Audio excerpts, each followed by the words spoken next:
I would, if there's a firearm on set, there should be an armor on set. Nothing further, Your Honor. All right, thank you. You're excused. Thank you.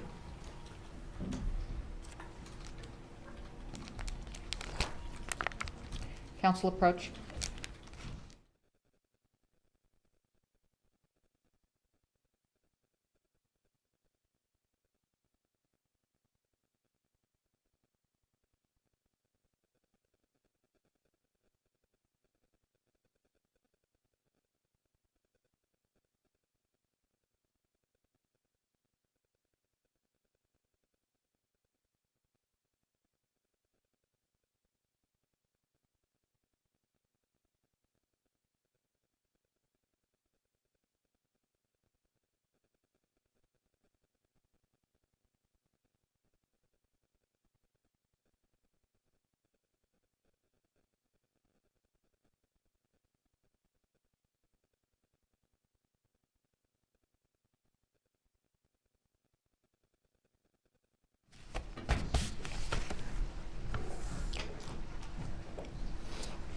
Next witness. Your Honor, at this time, the defense rests. Okay, thank you. All right, so both sides have rested. It's now my duty to give you the instructions of law. I'm going to read them to you, and then you will get a copy of the instructions, okay? The instructions I'm giving you are very helpful for the counsel to use in their closing arguments, okay? Which will follow. All right, so instruction number 1. You have heard all the evidence. It is now my duty to tell you the law that you must follow in this case. Instruction number 2. The law governing this case is contained in instructions that I am about to give you. It is your duty to follow the law as contained in these instructions. You must consider these instructions as a whole. You must not pick out one instruction or parts of an instruction and disregard others. A copy of these instructions will be given to you when you begin your deliberations. Instruction number 3. The law presumes the defendant to be innocent unless and until you are satisfied beyond a reasonable doubt of her guilt, his or her guilt. The burden is always on the state to prove guilt beyond a reasonable doubt. It is not required that the state prove guilt beyond all possible doubt. The test is one of reasonable doubt. A reasonable doubt is a doubt based upon reason and common sense, the kind of doubt that would make a reasonable person hesitate to act in the graver and more important affairs of life. Instruction number 4. You are the sole judges of the facts in this case. It is your duty to determine the facts from the evidence produced here in court. Your verdict should not be based on speculation, guess, or conjecture. Neither sympathy nor prejudice should influence your verdict. You are to apply the law as stated in these instructions to the facts as you find them, and in this way decide the case. Instruction number 5. Your verdict must represent the considered judgment of each juror. In order to return a verdict, it is necessary that each juror agrees. Your verdict must be unanimous. It is your duty to consult with one another and try to reach an agreement. However, you are not required to give up your individual judgment. Each of you must decide the case for yourself, but you must do so only after an impartial consideration of the evidence with your fellow jurors. In the course of your deliberations, do not hesitate to re-examine your own view and change your opinion if you are convinced it is erroneous. But do not surrender your honest conviction as to the weight or effect of evidence solely because of the opinion of your fellow jurors, or for the purpose of reaching a verdict. You are the judges of the facts. Your sole interest is to ascertain the truth from the evidence in this case. Instruction number 6. Each crime charged in the information should be considered separately. Instruction number 7. You must not concern yourself with the consequences of your verdict. Instruction number 8. You must not draw any inference of guilt from the fact that the defendant did not testify in this case, nor should this fact be discussed by you or enter into your deliberations in any way. Instruction number 9. You alone are the judges of the credibility of the witnesses and the weight to be given to the testimony of each of them. In determining the credit to be given any witness, you should take into account the witness's truthfulness or untruthfulness, ability and opportunity to observe, memory, manner while testifying, any interest, bias, or prejudice the witness may have, and the reasonableness of the witness's testimony considered in light of all of the evidence in the case. Instruction number 10. You should consider each opinion received in evidence in this case and give it such weight you think it deserves. If you should conclude that the reasons given in support of the opinion are not sound, or that for any other reason an opinion is not correct, you may disregard the opinion entirely. Instruction number 11. An expert witness is a witness who, by knowledge, skill, experience, training, or education, has become expert in any subject. An expert witness may be permitted to state an opinion as to that subject. You should consider each expert opinion and the reasons stated for the opinion, giving them such weight as you think they deserve. You may reject an opinion entirely if you conclude that it is unsound. Instruction number 12. For you to find the defendant guilty of involuntary manslaughter as charged in count 1, the state must prove to your satisfaction, beyond a reasonable doubt, each of the following elements of the crime. 1. Hannah Gutierrez endangered the safety of another by handling or using a firearm in a negligent manner. 2.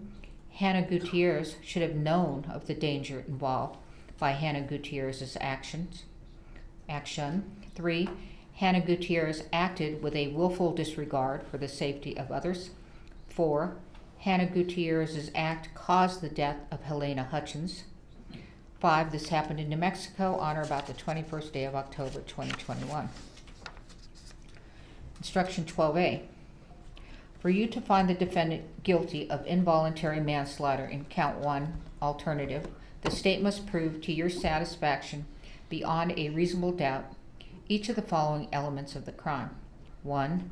Hannah Gutierrez loaded live ammunition into a firearm intended to contain only inert ammunition, and or Hannah Gutierrez failed to perform an adequate safety check of the ammunition she loaded into the firearm.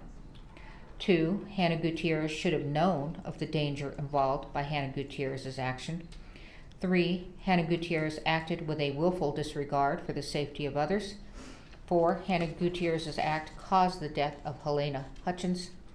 5. This happened in New Mexico on or about the 21st day of October 2021. Instruction number 13.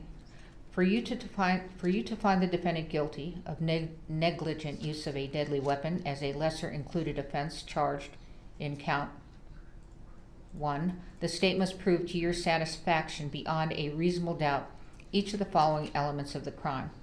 1. The defendant endangered the safety of another by handling or using a firearm in a negligent manner. 2. This happened in New Mexico on or about the 21st day of October 2021. Instruction number 13A. For you to find the defendant acted negligently in this case, you must find that the defendant acted with willful disregard of the rights or safety of others and in a manner which endangered any person or property. Instruction 13B. In addition to the other elements of tampering with evidence, the state must prove to your satisfaction, beyond a reasonable doubt, that the defendant acted intentionally when she committed the crime. A person acts intentionally when she purposely does an act which the law declares to be a crime. Whether the defendant acted intentionally may be inferred from all of the surrounding circumstances, such as the manner in which she acts, the means used, or her conduct. Instruction number 14. You have been instructed on the crimes of involuntary manslaughter and the lesser included offense of negligent use of a firearm as charged in count 1. It is up to you, the jury, to choose the manner and order in which you deliberate on the crimes charged in that count. However, to return a verdict, you must follow the procedure described in the next instruction. Instruction number 15. To aid you in your deliberations and in returning your verdict, You will be provided both guilty and not guilty forms for each of the crimes charged in count 1. Unless you unanimously agree on a verdict, you should not sign a verdict form for that crime. Although you may deliberate on the crimes charged in count 1 in any manner, and order which you choose, you must return your verdicts for each offense in count 1 in the order they are instructed. Under this procedure, if you unanimously find the defendant guilty of involuntary manslaughter, you should sign the guilty form for that offense and should not proceed to reach a verdict on the remaining offense in count 1. If after reasonable deliberation you do not reach a unanimous verdict on involuntary manslaughter, you should not sign a verdict form for that offense and should not proceed to reach a verdict on the remaining offense. You should only return a verdict on negligent use of a firearm if you unanimously find the defendant not guilty of involuntary manslaughter. If you unanimously find the defendant not guilty of involuntary manslaughter, you must sign the not guilty verdict form for involuntary manslaughter before returning a verdict on any other crime charged in count 1. If you unanimously find the defendant guilty of negligent use of a firearm, you should sign the guilty verdict for that offense. If you do not reach a unanimous verdict on negligent use of a firearm, you should not sign a verdict form for that offense. Instruction number 16. In this case, as to the charge of involuntary manslaughter contained in count 1, there are 4 possible verdicts. 1, guilty of involuntary manslaughter. 2, not guilty of involuntary manslaughter. 3, guilty of negligent use of a firearm. 4, not guilty of negligent use of a firearm. You must consider each of these crimes. You should be sure that you fully understand the elements of each crime before you deliberate further. You have the discretion to choose the manner and order in which you deliberate on this count, but you must return a unanimous verdict of not guilty on involuntary manslaughter before entering a verdict on negligent use of a firearm. You will first decide whether the defendant is guilty of the crime of involuntary manslaughter. If you unanimously find the defendant guilty of involuntary manslaughter, then that is the only form of verdict which is to be signed as to this count. If you unanimously find the defendant not guilty of involuntary manslaughter, then you should sign only the not guilty form as to involuntary manslaughter. If, after reasonable deliberation, you do not reach a unanimous verdict on involuntary manslaughter, you should not sign a verdict form for that crime, and you should not proceed to reach a verdict on the remaining crime. If you unanimously find the defendant not guilty of involuntary manslaughter, you will then go on to a consideration of the crime of negligent use of a firearm. If you unanimously find the defendant guilty of negligent use of a firearm, then that is the only form of verdict which should be signed. But if you unanimously find the defendant not guilty of the crime of negligent use of a firearm, then you should sign only the not guilty form. If, after reasonable deliberation, you do not reach a unanimous verdict on negligent use of a firearm, you should not sign a verdict form for that crime. You may not find the defendant guilty of more than one of the foregoing crimes. If you have a reasonable doubt as to whether the defendant has committed any one of the crimes, you must determine that the defendant is not guilty of that crime. If you find the defendant not guilty of all of these crimes in count 1, you must return a verdict of not guilty as to this count. Instruction number 17. For you to find the defendant guilty of tampering with evidence as charged in count 2, the state must prove to your satisfaction beyond a reasonable doubt each of the following elements of the crime. 1. The defendant Hannah Gutierrez had a baggie of cocaine by asking Rebecca Smith to take it outside of Hannah Gutierrez's hotel, or hid a baggie of cocaine by asking Rebecca Smith to take it outside of Hannah Gutierrez's hotel room. 2. By doing so, the defendant intended to prevent the apprehension, prosecution, or conviction of Hannah Gutierrez for the crime of involuntary manslaughter. 3. This happened in New Mexico on or about the 21st day of October, 2021. Instruction number 18. A firearm means any weapon which will or is designed to or may readily be converted to expel a projectile by the actions of an explosion. The frame or receiver of a firearm, any firearm muffler or firearm silencer, Firearm includes any handgun, rifle, or shotgun. Instruction number 19. In addition to the other elements of the crime of involuntary manslaughter as set forth in instruction number 12A, the state must prove to your satisfaction beyond a reasonable doubt that 1. The death was a foreseeable result of Hannah Gutierrez placing a live round into a firearm intended to contain only inert ammunition, and or Hannah Gutierrez's failure to perform an adequate safety check of the ammunition she loaded into the firearm. 2. The act of the defendant was a significant cause of the death of Helena Hutchins. The defendant's act was a significant cause of death if it was an act which, in a natural and continuous chain of events, uninterrupted by an outside events, resulted in the death and without which the death would have not occurred. There may be more than one significant cause of death. If the acts of 2 or more persons significantly contribute to the cause of death, each act is a significant cause of death. Instruction number 20. The state must prove beyond a reasonable doubt that the defendant's act was a significant cause of the death of Helena Hutchins.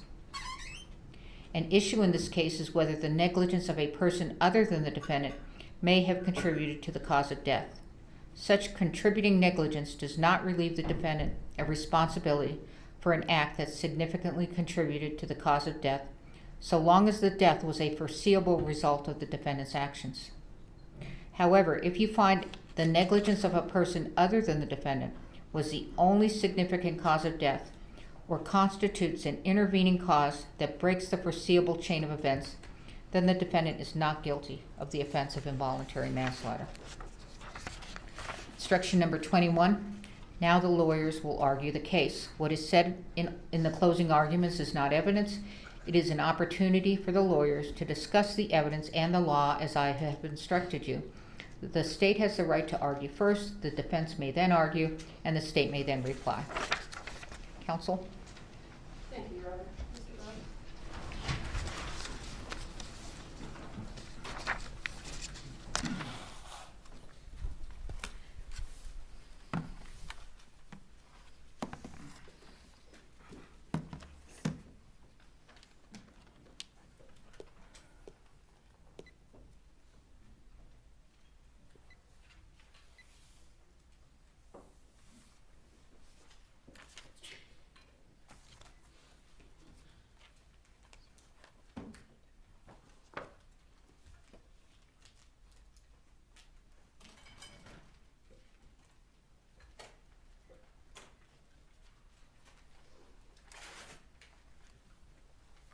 Okay, thank you. Good morning, ladies and gentlemen. May it please the court, counsel. I want to begin by thanking you all for your time. I know that this has been a long trial, and I also understand that as jurors you find yourselves maybe a little frustrated. There's a lot of sitting around and waiting, and we appreciate your time. We appreciate the sacrifice that you make when you leave your jobs and your families and your other responsibilities, and you come to court to participate in a very, very important part of our justice system. So on behalf of the state of New Mexico, we thank you very much for your time. And as you can see on your screens, we end exactly where we began, in the pursuit of justice for Helena Hutchins.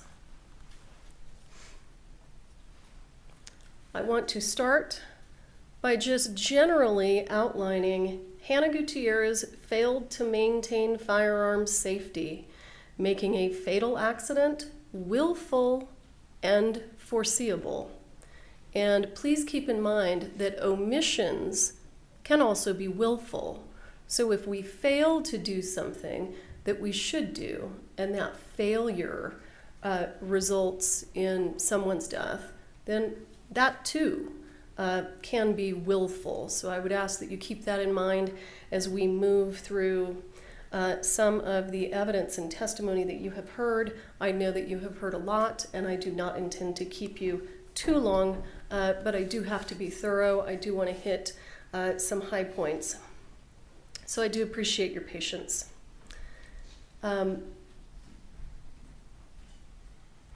Here's what we saw. These videos, if you recall, that were taken by production outfitters, they were taken on October 13th of 2021. What these demonstrate to you is that Ms. Gutierrez was unwilling to maintain proper firearm safety repeatedly. And it's really important because this is not a case where Hannah Gutierrez made one mistake, and that one mistake was accidentally putting a live round into that gun. That's not what this case is about. This case is about constant, never-ending safety failures that resulted in the death of a human being and nearly killed another. So let's talk about all of the safety failures that we saw, and the reason that these safety failures prior to October 21st are so critically important to the analysis is because they go to foreseeability. And foreseeability is a very important element in this case. So as we can see here, we have our stuntman with his double-barrel shotgun. From watching those videos, what you understood is that Ms. Gutierrez did appear to, in fact, be present, because at times we saw her and at times we heard her. So she wasn't off doing prop duties. She was right there, and she never intervened. Gun pointed at a child. Gun pointed at Joel Souza directly at his back. Gun pointed up in the air in the direction of the stunt coordinator. Gun pointed again, apparently in the direction of Mr. Souza, the person on the far right. Gun pointed directly at Mr. Souza again, the firearm in the left hand of the stuntman who is facing you. Firearm pointed directly at a minor child.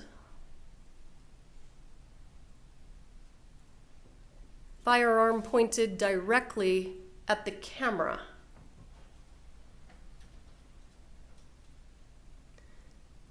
Ms. Gutierrez holding that same firearm with the muzzle pointed at her own face.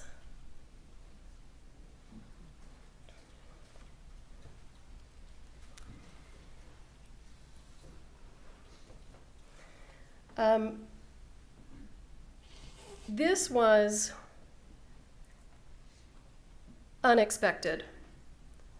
Ms. Gutierrez stood by and did nothing in between scenes when that stuntman, who had certainly been sent the message that he could do whatever he wanted with those guns, no one was going to intervene.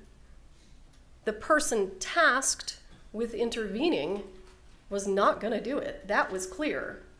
He hands the firearm to the child and allows the child to manipulate the gun before then, after a short period of time, perhaps thinking better of it and taking the gun back. This firearm, I actually don't think in this photo that the firearm is pointed at the child. I think the firearm is, based on the angle of the camera, probably more pointed at this person right here. But she's there. We hear her, we see her. She does nothing. Absolutely nothing. This is some of the first evidence that we see where if something doesn't stop, if something doesn't change, she is moving in the direction of potentially a fatal incident, and that is exactly what happened.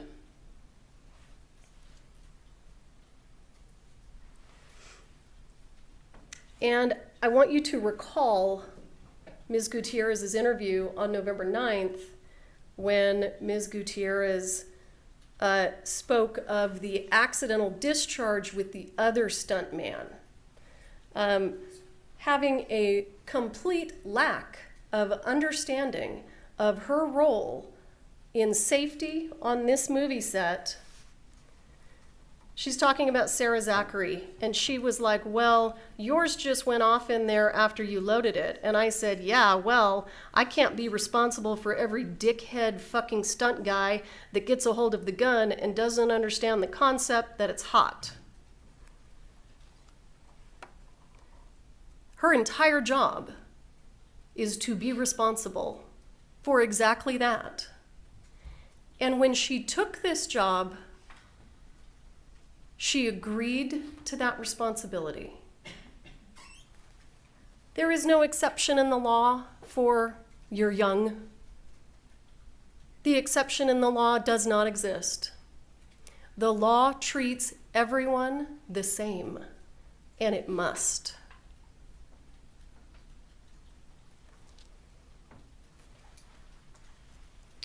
What was the point to the testimony about the lever action rifle? Well, here's the point to the testimony about the lever action rifle.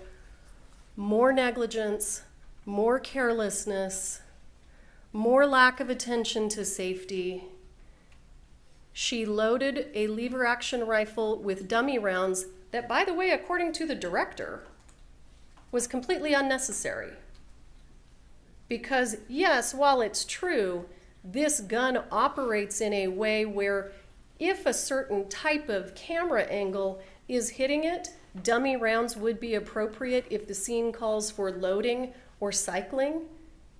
There wasn't a scene that called for that. So she just loaded a lever action rifle with dummy rounds and surprisingly put the wrong caliber round in the gun. That is absolutely an example of someone who is not paying attention, not taking their job seriously.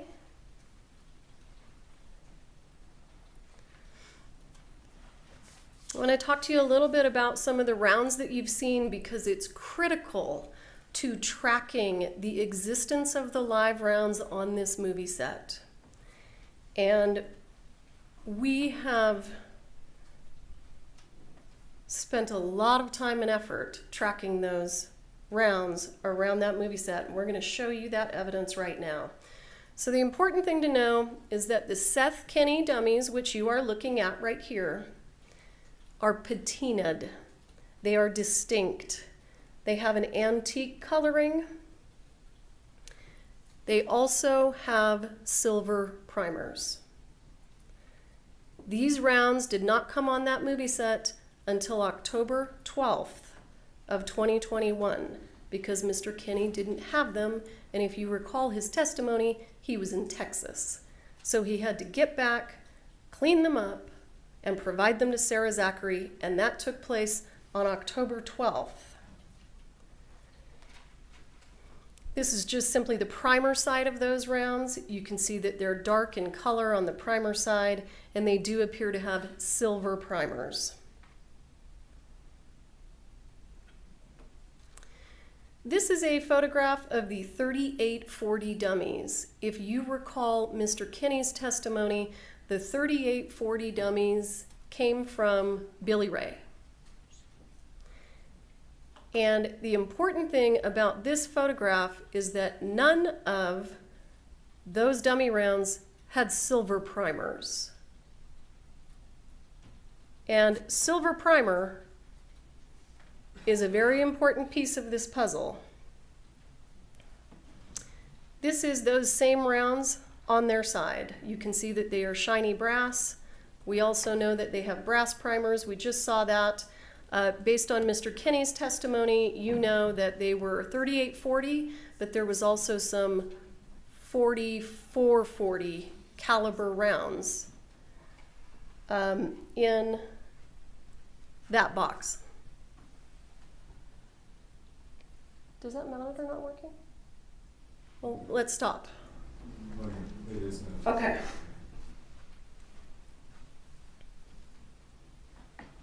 Thank you. Let's take a moment to talk about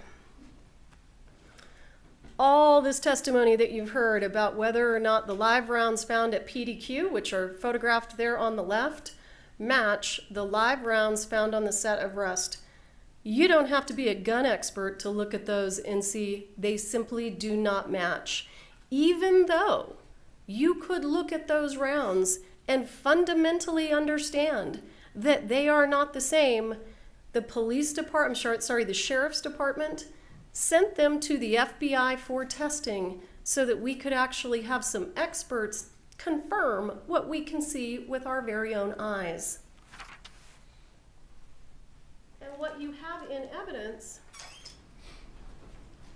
if you want to see them in real time, you have States Exhibit 79, you have States Exhibit 91. States Exhibit 79 is a disassembled live round from PDQ props. States Exhibit 79 is a disassembled live round from the set of Rust. You can look at them, you can see the projectiles are different, you can see that perhaps the primers are even different. If you recall, Ms. Popple indicated there were only 10 silver primered live rounds found at PDQ. The rest of them were brass. The other thing that you can just see with your eyes is the gunpowder in these is substantially different. It has a different chemical composition. So any argument that could ever be made in this case that Seth Kinney was the source of these live rounds is absolutely dishonest.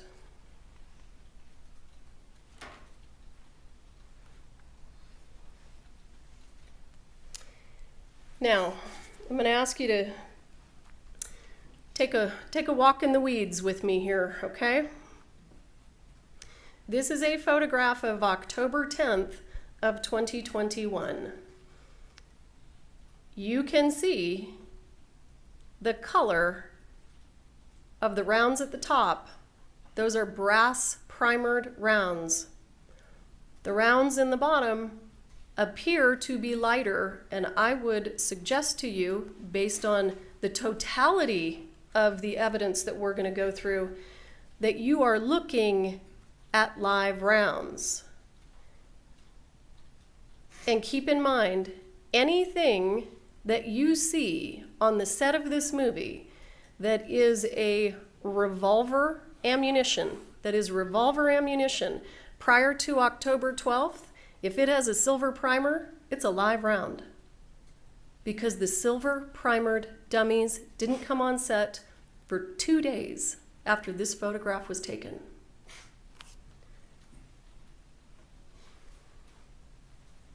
Here's our comparison photo that Mr. Primo put together for us. And if you need it when you're reviewing the evidence and doing your deliberations or engaging in your deliberations, I have included it for you. But we're going to do a comparison here in a moment. Now, the importance of this photograph, still October 10th of 2021. There appears to be revolver ammunition in the background there at the top. 2 of those have silver primers. The problem with that is the silver primer dummies weren't there yet. But the live rounds were. And there's your close-up. It's absolutely undeniable. Is it blurry? Yes. Can you clearly see the difference? Absolutely. All of these photos that you're looking at were October 10th. Now, let's move to October 13th of 2021. I invite you to look at that photograph carefully and ask yourselves, which of these is not like the others? It's the third one from the left. look at the shape of that projectile, and look at the color of the brass. So on October 13th, Mr. Kenny's dummies have arrived on set. They are the only dummy rounds with silver primers, but they are patinaed in color. So when you look at this round, it appears to be a spot-on match for the live rounds, but unfortunately we can't see the primer in this photo, so we can't tell if this is a brass primered dummy. That's the reason that we watched thousands of videos and looked at thousands of pictures, because then we moved to the production outfitter videos from October 13th, the same day, and we're looking at that same gun holster that was provided to Mr. Baldwin. And there you see it. The third one down has a silver primer. And now you know it is a live round. You know that because it's not a Seth Kinney dummy. If it were, it wouldn't have that shiny brass color. So there's your live round. We've seen it on October 10th. We've seen it on October 13th. And there's absolutely no way that the lighting is playing tricks on our eyes when we're looking at these enhanced photos, because you see it frame after frame after frame. And now let's move to October 15th. Karen Kuhn arrives on set. I think she was probably there long before the 15th. She is taking photos. She took approximately, as she testified, 9,000 photos. So on the 15th, there it is. There's your silver primer. It's just been moved to a different location in the holster, because they're pulling dummy rounds from here, there, and everywhere and putting them in belts and putting them in guns and doing whatever they want to do. But there it is. It's right there on October 15th. And if you think I'm stretching it, let's have a look at what we've got here. This is the gun belt that was assigned to actor Jensen Ackles. Because his gun belt was not a shoulder holster, we weren't able to find any photos or videos of it in the thousands and thousands and thousands that we reviewed, because they're always covered by his coat. There is the evidence photo of the Baldwin holster on October 21st when it is taken into evidence. You have a Seth Kinney dummy at the top. You have what the FBI determined to be a live round in the second spot, and then you've got 3 brass primered dummies.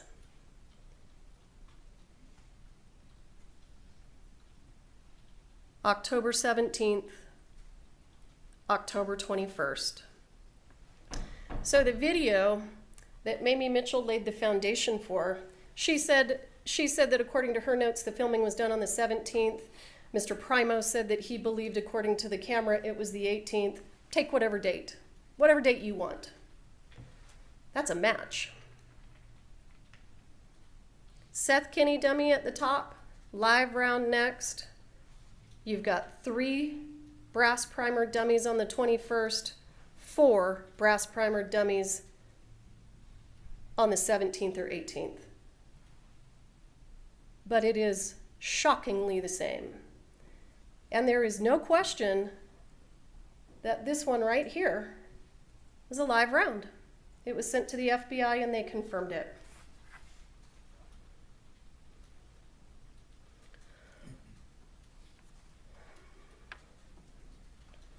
This is Ms. Gutierrez talking about her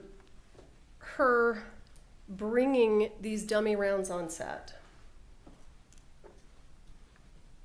I had a multitude of the ones with holes and the ones that you shake, so yeah, and I checked those all and I put them into two things. And then we start talking about boxes. Obviously, when she says things, she's talking about boxes.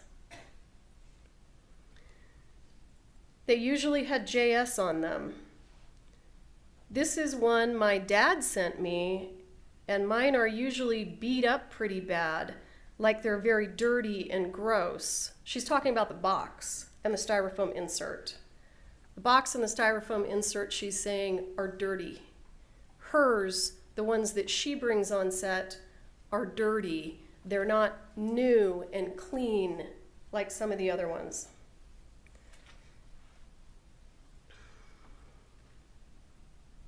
Detective Hancock asks her, this is the one that was or handed that you guys had said that you had pulled from. This is that moment in that interview where Ms. Gutierrez has already shown Hancock the photo from her dad, and an hour or two later, Detective Hancock decides that now is the time to show her the photo of the box of dummies she was pulling from that day, and it won't surprise you to learn they're a spot-on match. You have the styrofoam insert from that box of dummies here in evidence, and the reason that we gave it to you so that you can actually look at it in real time and not look at a photograph is because it's kind of dirty and gross. It kind of fits exactly the way that she described it. But there are some characteristics of this styrofoam insert that are going to become more important.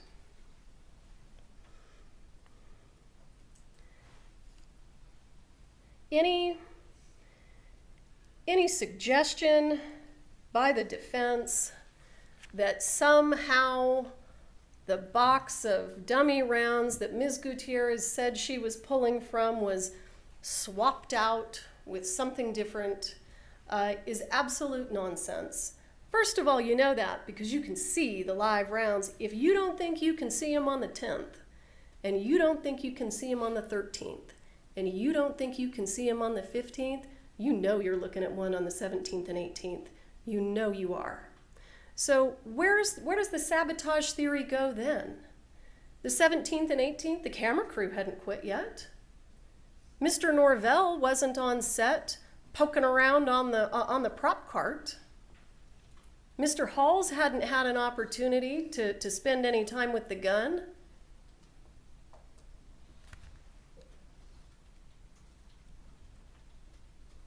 They moved directly from that cart right into Lieutenant Benavidez's patrol unit.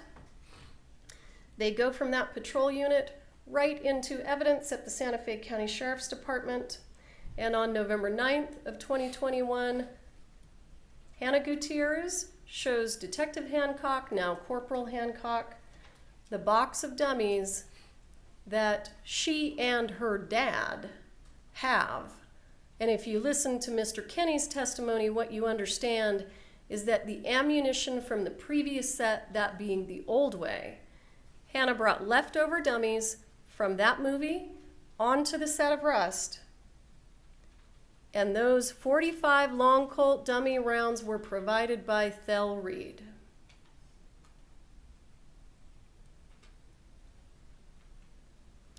What you are looking at in this photo is this styrofoam insert. This is the styrofoam insert that had the live round in it. This is the styrofoam insert that came out of the box labeled 45 long Colt dummies with the JS in the middle. Now, let's put it together.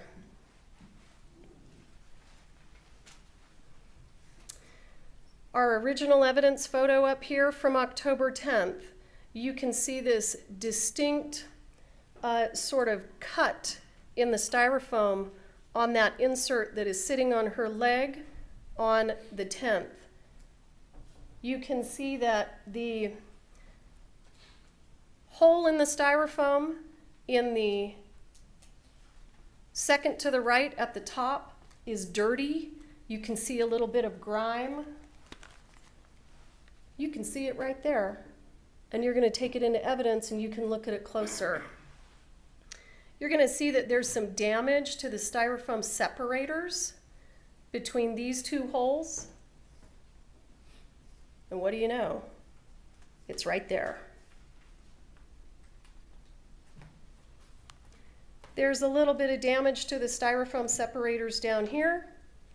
You can see it in the photo on the right. You can look for yourself. It is right here. And what do you know? That silver primered round from October 10th is sitting in the exact same position that it was found on October 21st when the Sheriff's Department collected this box, took it into evidence, and photographed it. Ladies and gentlemen, we call that circumstantial evidence, but that's a mountain of circumstantial evidence.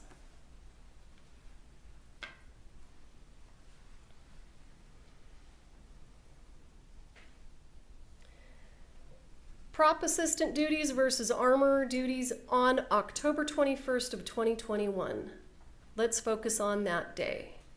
And listen, I'm not here to tell you that Rust Productions did the right thing when they hired on a part-time armorer and asked her to also spend her time doing props. I think everybody who has testified has said that was a really bad idea, and that's probably part of the reason that they're being sued by a whole bunch of different people. But on October 21st, this was simply not the case. It was not the case on that day. She had 3 hours in the morning waiting for the camera crew to arrive. She had every opportunity to go through that box of dummies, that only had like 30 rounds in it. How long does it take to pull the round out of the box, shake it, and if it doesn't shake, look to see if it has a hole in it, put it back in the box, and do that to each and every one of them? How long does that exercise take? 10 minutes max? That's not hard. The other thing that is very important is Ms. Gutierrez didn't get pulled out of the church because she had to go focus on prop duties. She left the gun in the church contrary to all the industry standards for armorers on movie sets, for firearm safety on movie sets, and she went back out to her cart so that she could start doing other armorer duties. She's getting her fanny pack filled up. Well, we've seen that. She's filling it with blanks. And we know they're about to do a turnaround. They're going to do this quick insert with Baldwin, and then they're going to do the shoot scene, the gunfire scene where they're using blanks, and the law enforcement have come into the church and there's a shootout. So she goes to get ready for it. She just leaves the gun in there. As you heard from many witnesses, she would leave guns unattended all the time. There was nothing unusual about October 21st that caused her to be unable to stay in the church to properly perform her duties. She leaves the gun. She goes back out because, for some reason, with the 3 hours of free time that she had in the morning, she didn't get her fanny pack filled up. She didn't get herself ready for that turnaround, so she leaves the gun. Everybody's heard, armorers don't leave the gun.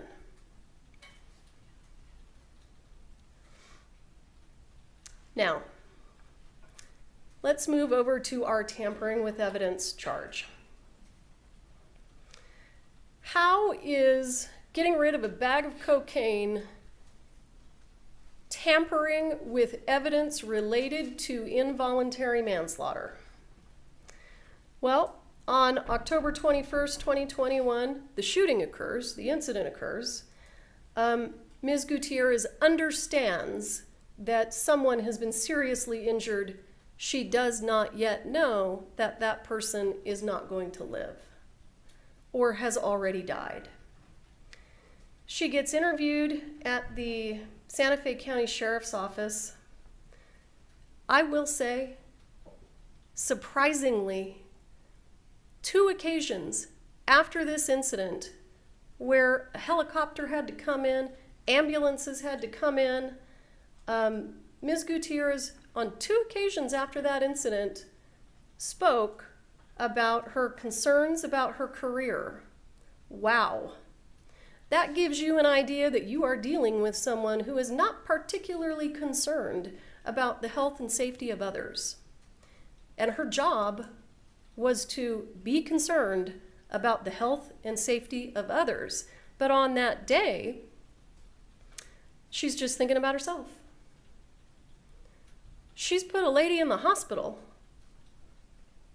a man in the hospital. She asks to be escorted to the bathroom. Corporal Hancock agrees to do that, and we have her on video on the way there expressing dismay about how this will affect her career. Ouch. After the interview, Hannah goes back to her hotel. Rebecca Smith goes to Hannah's room. She's been summoned by some other folks to try to sort of sit and visit and give Hannah some support.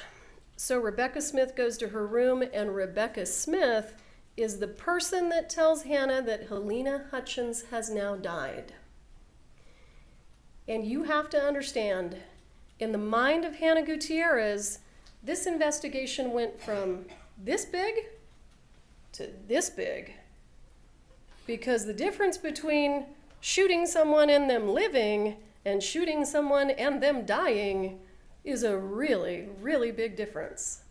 So she is told by Rebecca Smith, investigation just got giant and very, very serious. So after receiving that information, she offloads this bag of cocaine to Rebecca Smith. Rebecca Smith is a lady that's lived a life. She's used cocaine before, many years previous, but she's used cocaine. She knows what it looks like. She knows how it's packaged. And because she's a former addict, she tosses it in a trash can.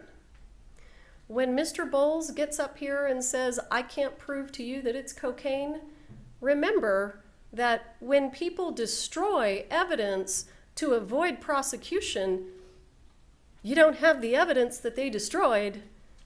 They got rid of it. So I don't have to prove to you by some scientific drug test. I don't have to send that to the lab and get it tested. It's gone. That's the point to the charge.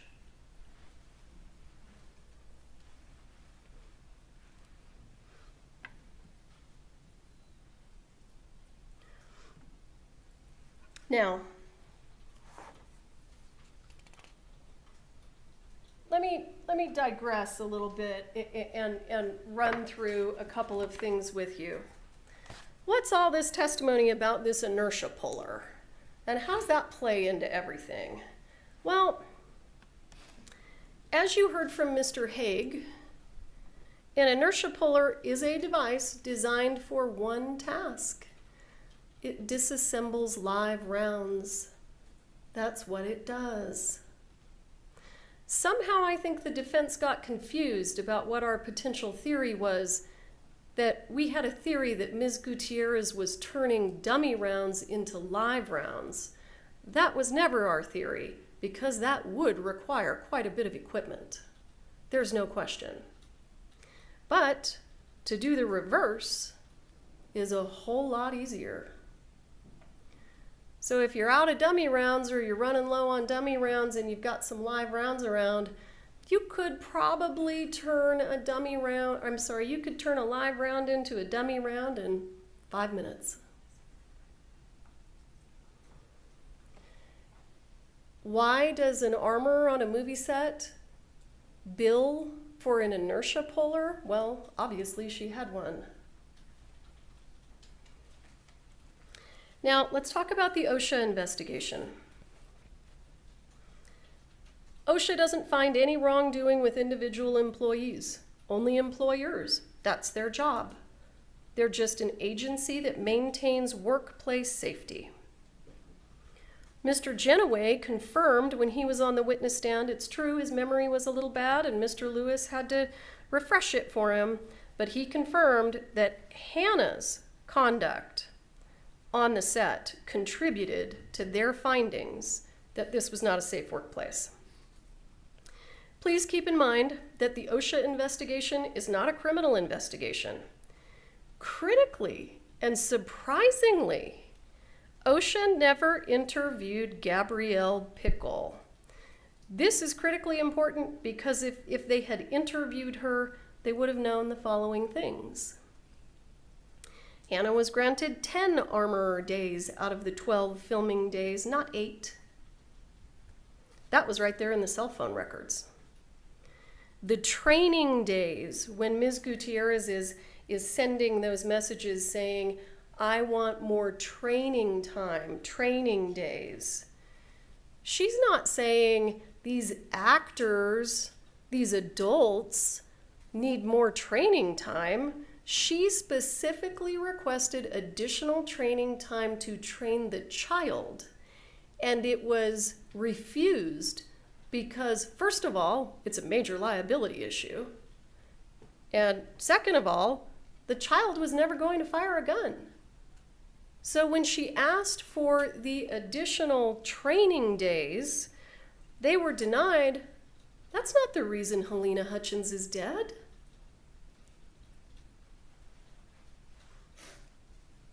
Keep in mind, Gabrielle Pickle had a meeting with Hannah and offered her additional assistance so that she would be able to perform her duties effectively. She offered assistance from some of the other folks there on set to try to give her some relief. And keep in mind that on a movie set, the armorer has autonomy with regard to gun safety.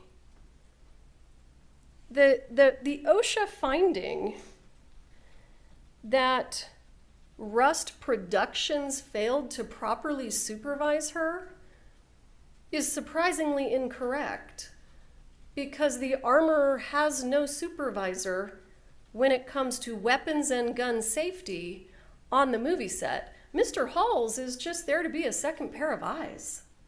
That's it.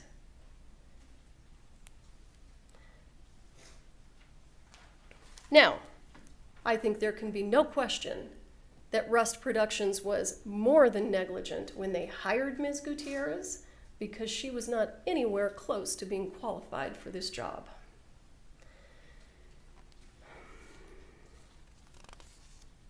In fact, if you recall, Gabrielle Pickle, to her credit, tried to get Ms. Gutierrez to implement a check-in and check-out system because 2 people had complained that there was a shotgun left unattended. People on the set were complaining about her.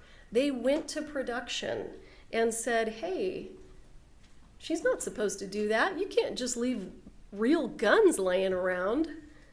So Gabrielle Pickle goes to Hannah Gutierrez, asks for a check-in, check-out system. Hannah Gutierrez says no. Hannah Gutierrez says it's too difficult, it's too much trouble. Gabrielle Pickle didn't prevent her from being safe. In that instance, she did the opposite. She tried to improve firearm safety on the set, but keep in mind, the armorer has autonomy. So Gabrielle Pickle is not Hannah Gutierrez's boss when it comes to firearm safety. Ms. Gutierrez gets to do what she wants. Now, I can only imagine that after this chain of cases, all of that will change. So, the defense has taken a shotgun approach to this case. Seth Kinney is to blame. Well, no evidence of that. Sarah Zachary is to blame. No evidence of that. Dave Halls is to blame. He shouldn't have taken the gun from her, and he didn't do a good safety check.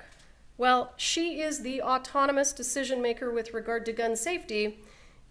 It's not that Dave Halls shouldn't have taken the gun from her, it's that she shouldn't have given him the gun and then turned around and walked away.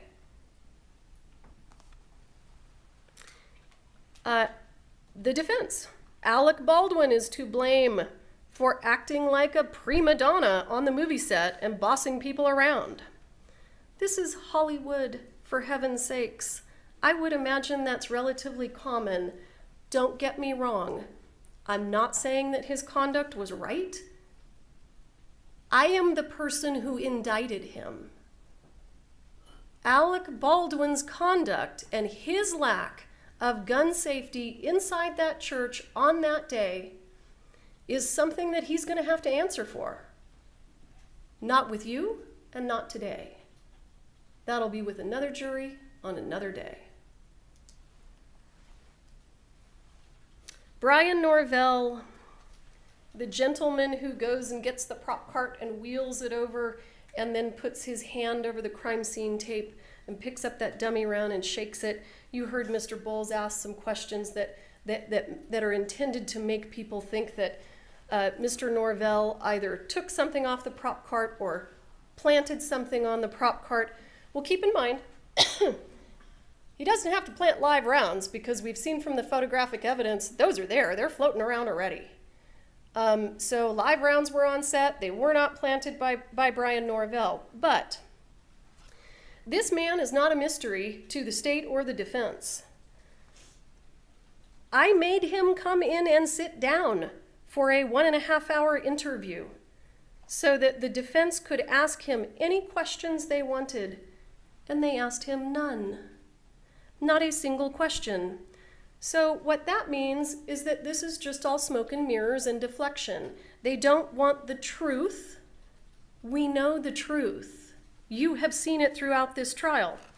And I will remind you that during one of the heated objection exchanges between myself and Mr. Bowles, you heard Mr. Bowles cry out that he was looking for the truth.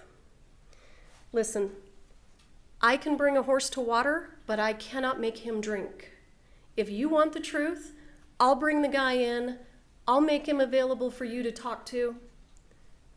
Ask him some questions. Not a single one.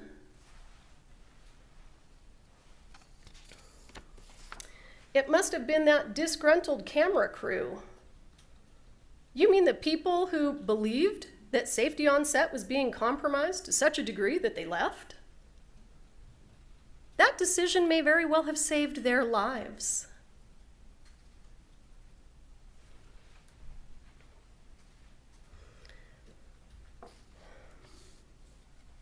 So, the $60,000 question in this case, who brought the live rounds on set?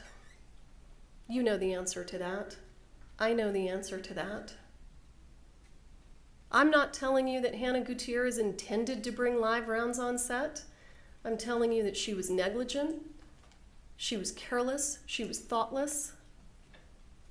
She brought them on set, and you know from the testimony you heard, Sarah Zachary never saw her shake a dummy round. Dave Halls never saw her shake a dummy round. She didn't shake those dummy rounds.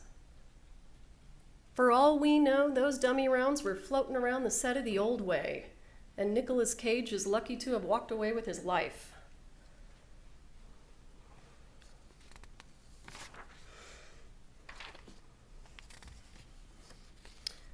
So why does it matter that she brought live rounds on set? It goes to foreseeability. She had six live rounds on that movie set. The earliest date that I can track them for you is October 10th. We know that they were there from the 10th to the 21st. 6, and she failed to ferret them out for 12 days. What that means is that she wasn't shaking any dummy rounds. She wasn't testing anything. None of that stuff that her lawyers want you to think was so difficult. None of it was happening. It didn't happen the entire time. She didn't find any of them.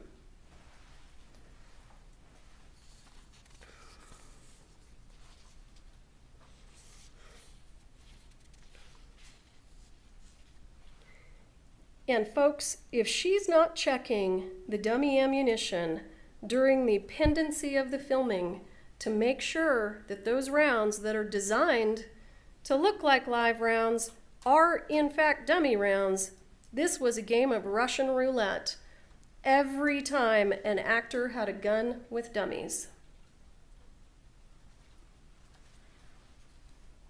Sadly for Ms. Hutchins, her camera crew walked off set that morning, and that required her to go into the church and operate the camera herself. And that's what she was doing when the live round that Ms. Gutierrez put in Mr. Baldwin's gun was expelled from that firearm and went all the way through her body.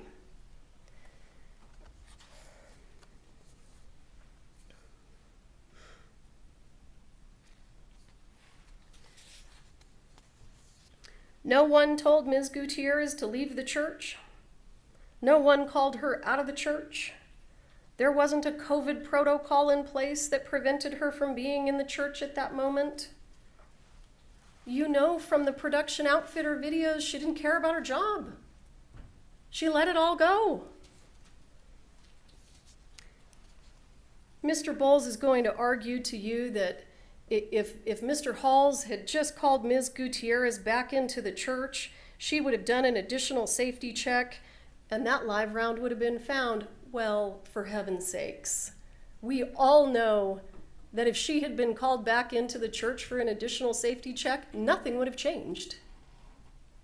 Her safety checks didn't consist of pulling the dummy rounds out of the cylinder, shaking them in front of the actor and the assistant director, showing them that they're dummy rounds, and putting them back in. No one ever saw her do that one single time, even though that's industry standard. And the reason it's industry standard is because you can't tell a dummy round by simply spinning a cylinder and looking at the primers unless they are dummy rounds without primers. And that's kind of an interesting fact. We know that 6 dummy rounds without primers were not loaded into that weapon because one of them turned out to be live and very clearly had a primer. Interestingly, though, she had 5 dummy rounds without primers in her pocket. In her pocket. All she had to do was put those in the gun, make sure that the 6th one either rattles or has a hole in it, and she's good to go. Because now, when you look, when the cylinder gets spun, you can see 5 of them without taking them out, that they don't have primers. They were in her pocket, and she didn't use them.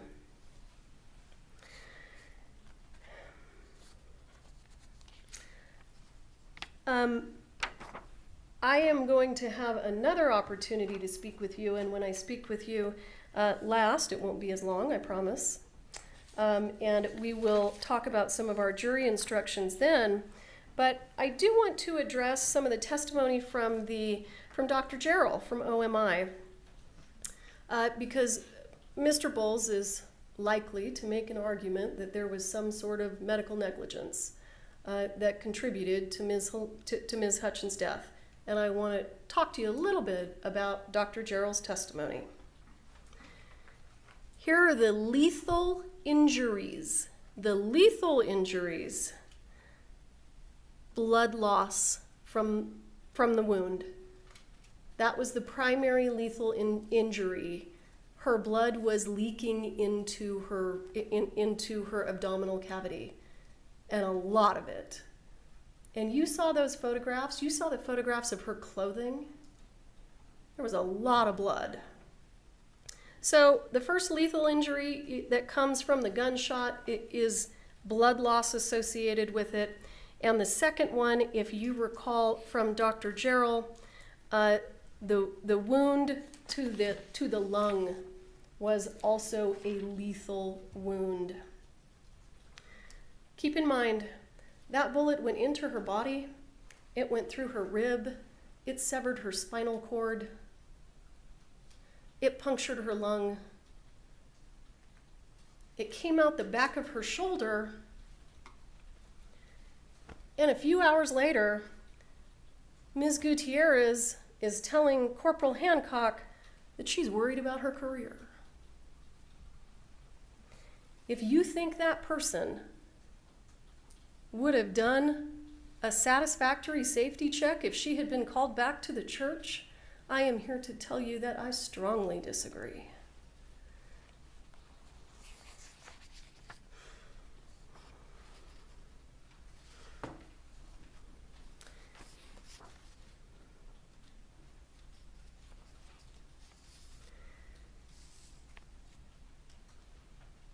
The astonishing lack of diligence with regard to gun safety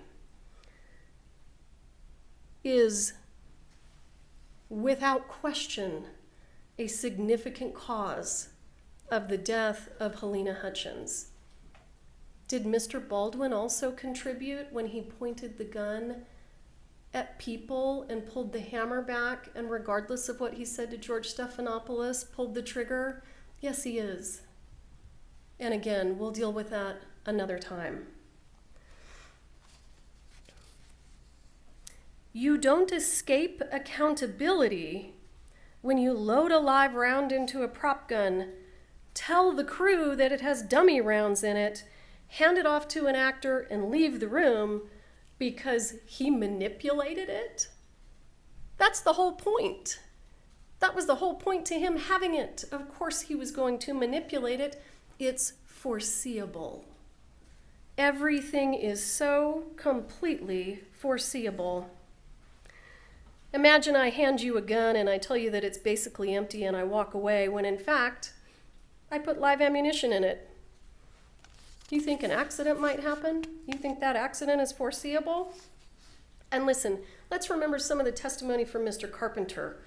Control is how we enforce gun safety. We do it with control. When she loses control, which she did repeatedly, anything goes. Anything goes there.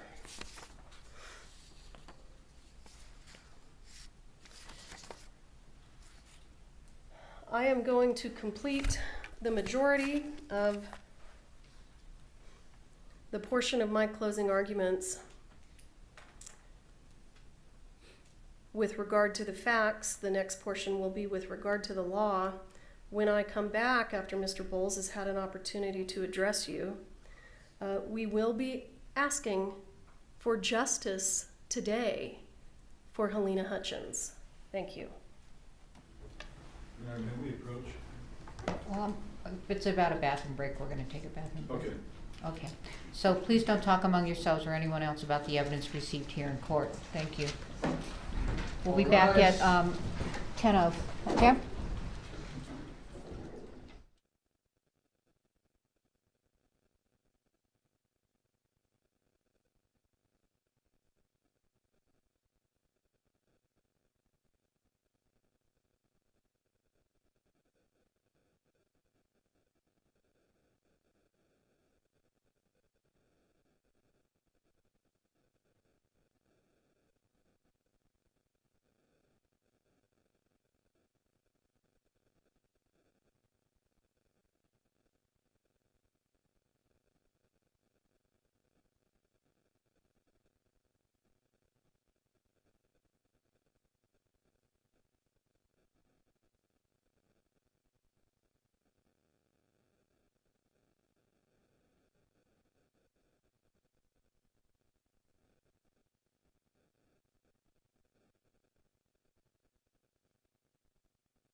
All right, you may be seated. Mr. Bowles? Thank you, Your Honor. May I please the court, counsel, ladies and gentlemen of the jury, I want to start also, as I did when this began, which I want to sincerely thank you for your time and attention and all of your work on this case. It's been hard. It's been a long case, and I want to thank you first. On behalf of Ms. Gutierrez-Reed, who this is extremely important for her, this case, and this is her day in court. And it's extremely important that the government rule out every reasonable doubt that there is in this case, because that is our standard in this country. Reasonable doubt is a concept, meaning if you have any reasonable doubt, if you have a reasonable doubt, we cannot convict people in this country. That's how it's set up. Because of that, the burden is on the prosecution, always stays in the prosecution, and so they have to rule out all of the reasonable doubts. In this case, and I'm going to talk about a lot of the evidence soon, but I just want to start with a summary. The prosecutor just presented to you a series of pictures, and those were the pictures they paid the guy $10,000 to enlarge, and they went through the pictures and they tried to show that there were silver primers, and this is going to be definitive evidence that these live rounds had to be on set at a particular time. Let me tell you why there's reasonable doubt, number one, that they will never be able to rule out in this case. Sarah Zachary threw away rounds. She unquestionably threw away rounds after the shooting. It's undisputed. We have no idea what those look like. We will never have an idea what they look like, and that will never be able to be overcome. That one fact alone prevents that entire picture setup that was just shown to you from being accurate, from being real. Because we have no idea what those other rounds, whether they had silver primers, whether they were dummies, whether they were other types of dummies, what they look like. We have no idea. Fact two on the pictures. Seth Kenney told you he had gotten live rounds from Del Reed that went to the 1883 set. Those live rounds were three types. There were three types of bullets. He then brought back around 125 of those of the three types. Now, the ones that the state seized, the prosecutors made a point of saying these don't match the live rounds. However, we don't know what he had because they waited a month to go get him. It was over a month when they searched. And when Mr. Kenney brought in the rounds, he had been talking to the investigator about what was going on in the investigation. So we're never going to have an idea as to what Seth Kenney had and what he provided, because he also told you in this trial he had no inventory system. He had no idea what was coming in and going out of his place. The place was a wreck. Looked like a train had hit it. There's no way for somebody to really understand what they're putting in, what they're going out. And so he also said there were things that went onto the Rust set that he hadn't inventoried, hadn't invoiced. He said that there were things that put on there that he didn't have invoiced. So here's the problem with that. We do not know that Seth Kenney only had those patinaed rounds. That's reasonable doubt. That's coming right from the government's witnesses, from Mr. Kenney. That part is unreconcilable. There is a reasonable doubt that will never leave this case on those 2 points, on the pictures and the live rounds. Now, Ms. Morrissey calls it dishonest for us to raise a question about Mr. Kenney.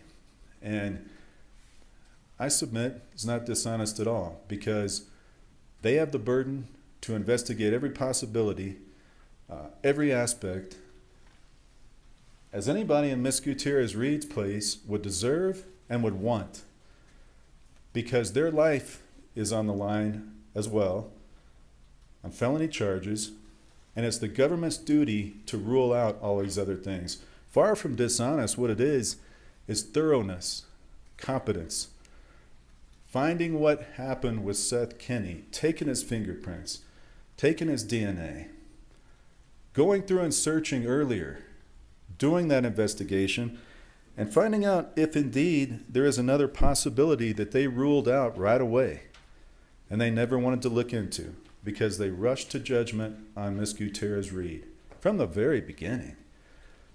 They singled her out on that set. They put her in a cop car, whether she asked or whether they put her in.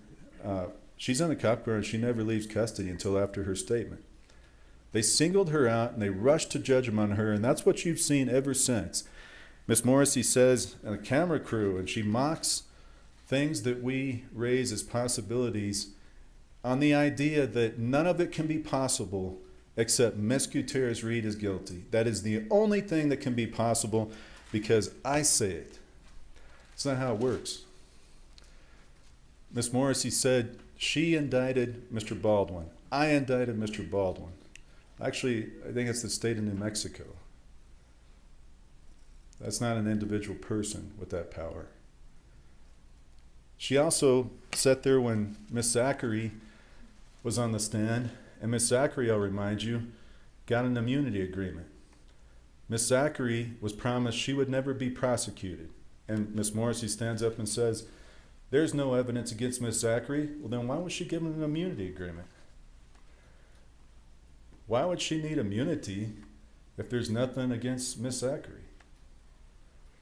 She's given an immunity agreement, and then she's told on redirect examination by Miss Morrissey, remember, if you don't tell the truth, I can prosecute you. I will prosecute you. So Miss Zachary doesn't tell the version of the truth that the government believes is true. We saw the threat in live court. You can't trust some of the witness testimony in this case, and that will raise a reasonable doubt as well, I submit, because of things like that. Because the lead investigator admits that she practiced her answers and questions with the prosecutor. That's something you can consider. Are you hearing everything? Or are you hearing a one-sided version that fits the narrative that Miss Gutierrez-Reed has to be guilty because we picked her out first, and it's got to be her?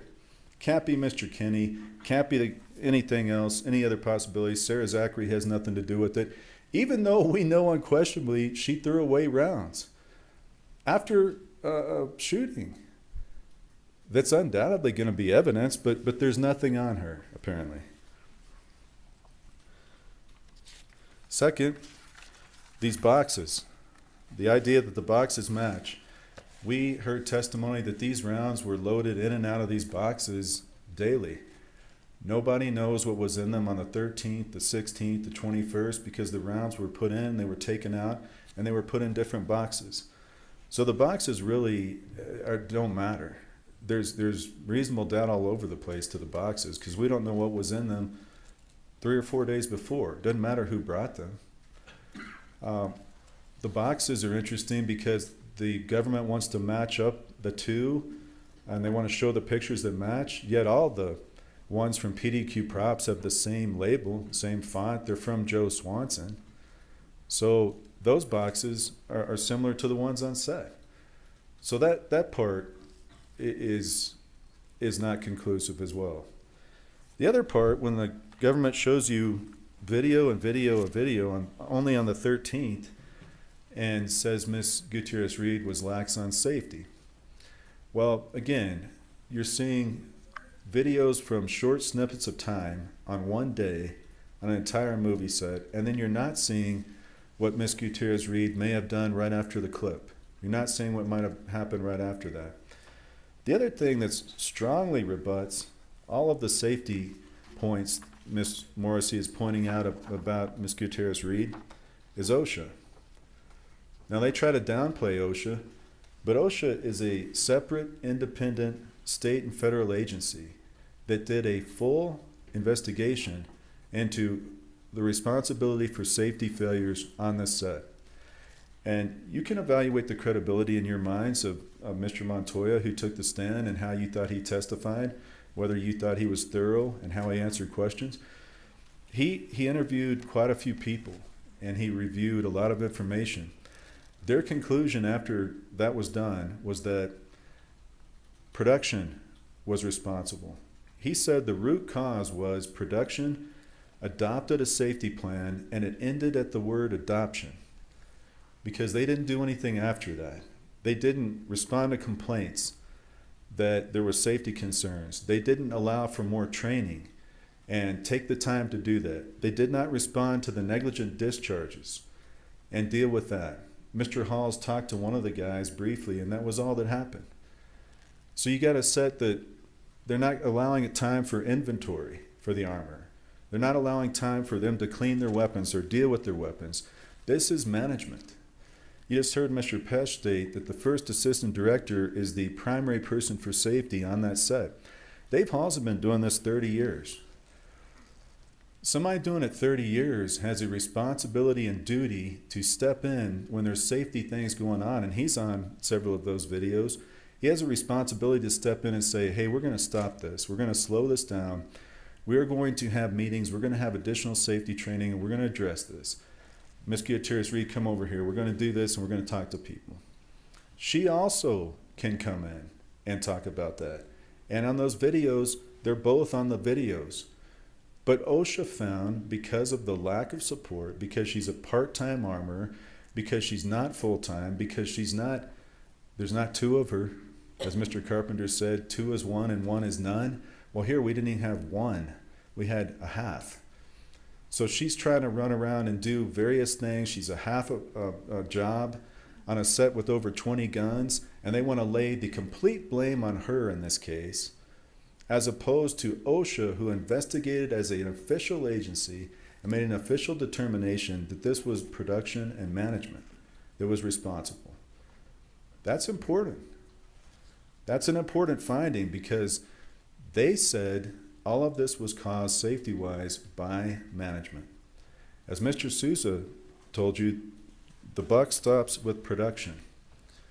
The buck stops with production. As in any organization, it starts at the top. You don't go and take one of the lowest people on the call sheet after something bad happens, after the whole management team has just thrown safety aside in favor of money, in favor of speed, in favor of profit. You throw all of that aside because at the end, you've got a convenient fall person. You got a convenient scapegoat. And she may not be the armorer on some days. She's a props person, but she's certainly the armorer when everything goes bad. You know why? Because despite OSHA's findings that they were responsible, production, the guys that you saw come in, the producers, the big guys, they want to sail off into the sunset and go on about their business, finish the movie, make the money, because they've got the convenient fall person sitting right here. And all that has to happen is everybody has to gang up. Everybody has to have their talks after this happened and blame Hannah. So it has to happen. That's what happened in this case. You had a production company on a shoestring budget, an A-list actor that was really running the show. He was directing people in those clips, telling the camera person where to go, telling the armor where to go. And then you had a situation where at the end, they had somebody they could all blame. It didn't work out with OSHA because OSHA didn't buy it. OSHA said it was the higher-ups. So here we are in a criminal court where the government tries to pin all of it on Ms. Gutierrez-Reed. And it's just not the truth. It's absolutely right. We do want the truth. We want the truth and all the facts that were found by OSHA to be considered. We wanted all of the facts that you don't have in this courtroom to be considered because that's the only fair way to do it, to resolve all reasonable doubt and to rule it out. If you don't have all the evidence, you can't rule out all of that reasonable doubt. I want to talk about foreseeability, and I want to play this for you.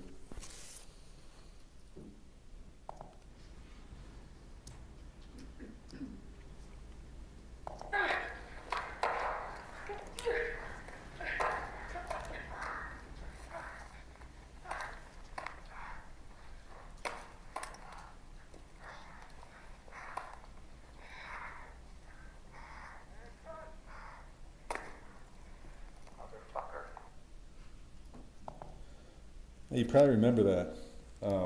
That was the scene where Mr. Baldwin runs up the hill and cut is yelled. And right after cut is yelled, he shoots. That's, I submit, reasonable doubt, and I'll tell you why. Because Mr. Baldwin went off script. He chose to fire after cut was called. And you're going to see where he does later do the same thing in this tragic shooting. Mamie Mitchell told you on the stand, the script supervisor, that it was not in the script for Mr. Baldwin to point the weapon. It was not in the script for him to point the weapon. And we have to be very careful with facts when we're considering a criminal case and the beyond the reasonable doubt standard. That's extremely important, because Ms. Gutierrez-Reed, nor anybody else, knew that Mr. Baldwin in that moment was going to point the weapon right at Helena and Mr. Hutchins and Mr. Souza and do what he did. That is the concept of foreseeability. Now, Ms. Morrissey gave you an example of if I hand somebody a firearm and it's loaded and then they go and do something with it and it hurts somebody. But here, what we had, she did not know Mr. Baldwin was going to do what he did. No one, first of all, called her back into the church that he was using the gun at that time. She had given it to Halls to sit in the church. Mr. Halls then gave it to Mr. Baldwin, and that is the conclusion of the lead investigator. That was what Baldwin said, and that is what Ms. Gutierrez-Reed said. So Halls hands it to him. No one calls her back in to let her know Baldwin is doing that blocking scene. She doesn't know that's happening. The medic said she did not hear anybody call that out, first team, over the channel. So that's not getting put out. So Baldwin's doing another audible like he did on this video that you just saw. He's going off script. That defeats any idea that that was foreseeable to Ms. Gutierrez-Reed. If she doesn't know what's happening, she can't foresee it. That's a big part of the instruction. The other part I want to talk about foreseeability and where this matters is live rounds. Now, live rounds in this type of situation has not happened in Hollywood. In the 100 years of Hollywood, this has not happened in a situation like we saw in this case. No one on that set foresaw, knew, or thought that live rounds were going to be on that set. No one. You did not hear one witness in this case. Even Ms. Morrissey said there was no evidence that Hannah knew about live rounds coming on, or this was done. There's no evidence of that. Nobody thought live rounds were going to be on set. Mr. Souza told the doctors he couldn't believe it. He argued with them because it was inconceivable that live rounds would appear.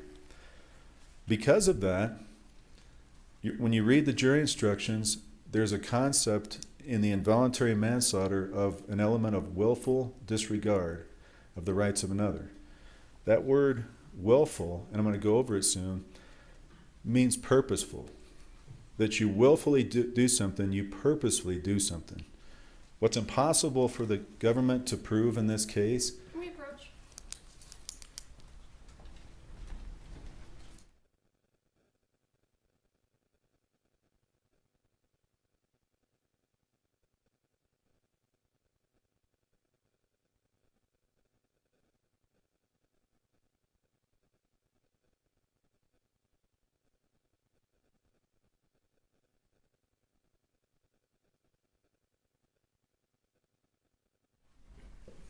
Ladies and gentlemen, I'm going to talk about willful more in a moment when we get there, but it cannot be willful if Hannah does not know there's live rounds, and nobody did.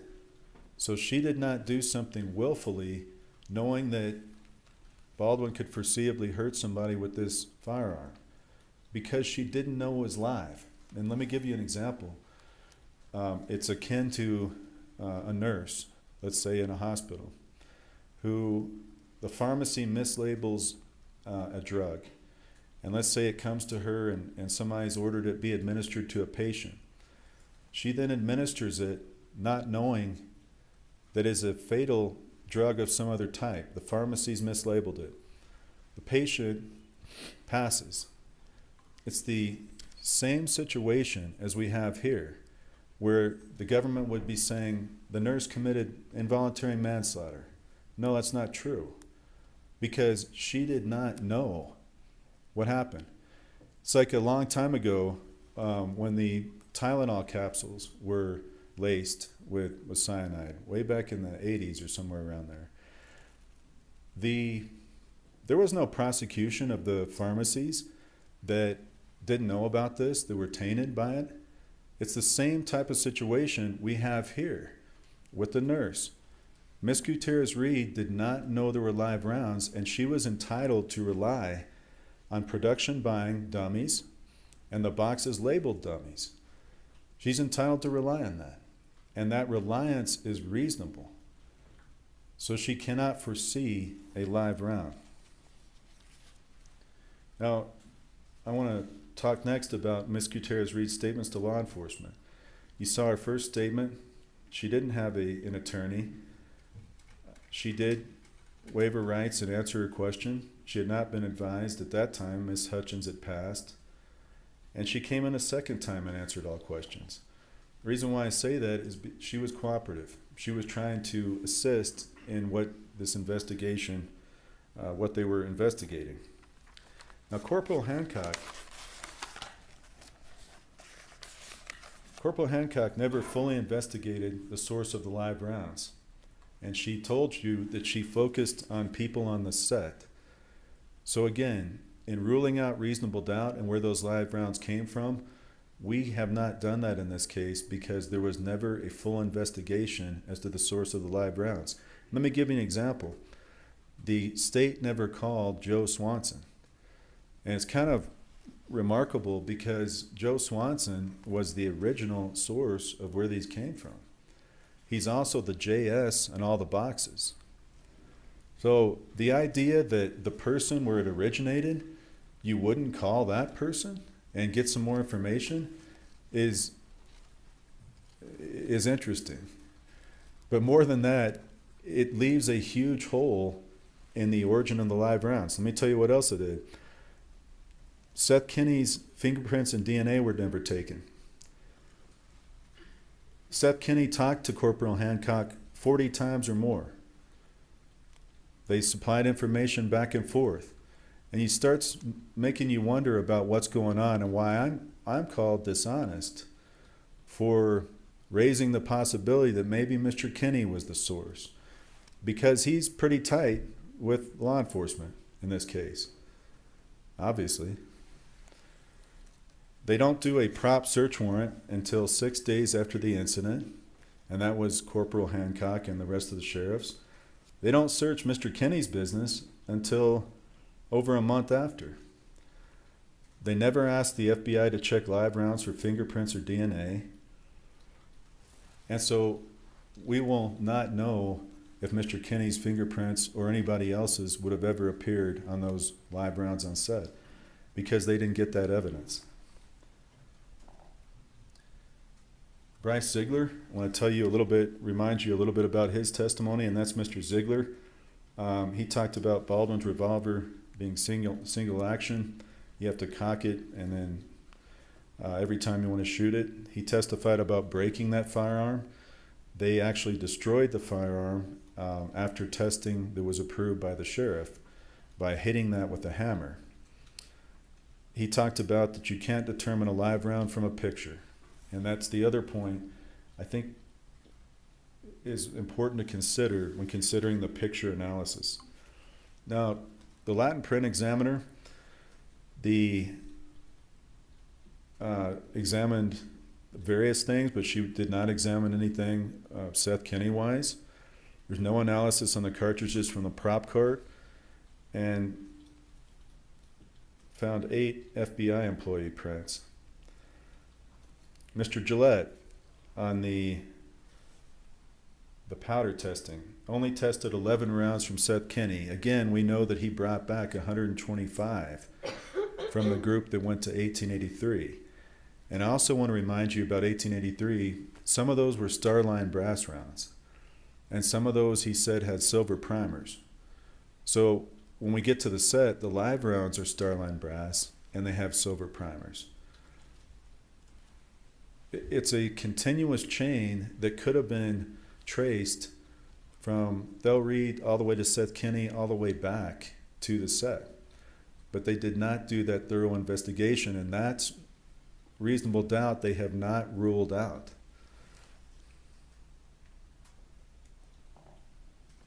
The dummies, again, I submit this is another area of reasonable doubt.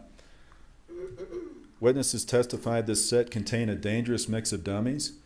They were dangerous because it was impossible for the armor and prop master to hear and rattle all of the dummies, especially under pressure, rushing, and noise on the set. You saw there was a lot of wind that day on the lapel. There's people running around. There's, I think at one point somebody said 200 people. There's all kinds of things going on. And despite that, Mr. Haig indicated in a quiet office he could not hear one of the dummies when it's rattled.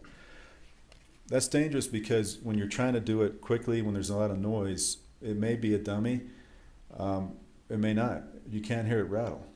Seth Kinney, again, mentioned in this case that he always rattle tested his rounds, and he made sure they're dummies. He told you all that. Well, the problem, even the box that they say was Seth Kinney's and the rounds that came out of it, there was one round, if you remember, that was gunked, and it didn't shake.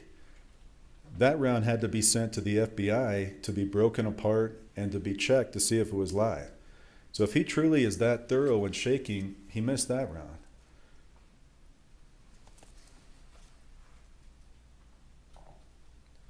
Now the producers, they had oversight over the budget team. They didn't know where the funds were set aside for the armor. They were on location for filming, and they were fined the statutory maximum by OSHA for managerial safety violations.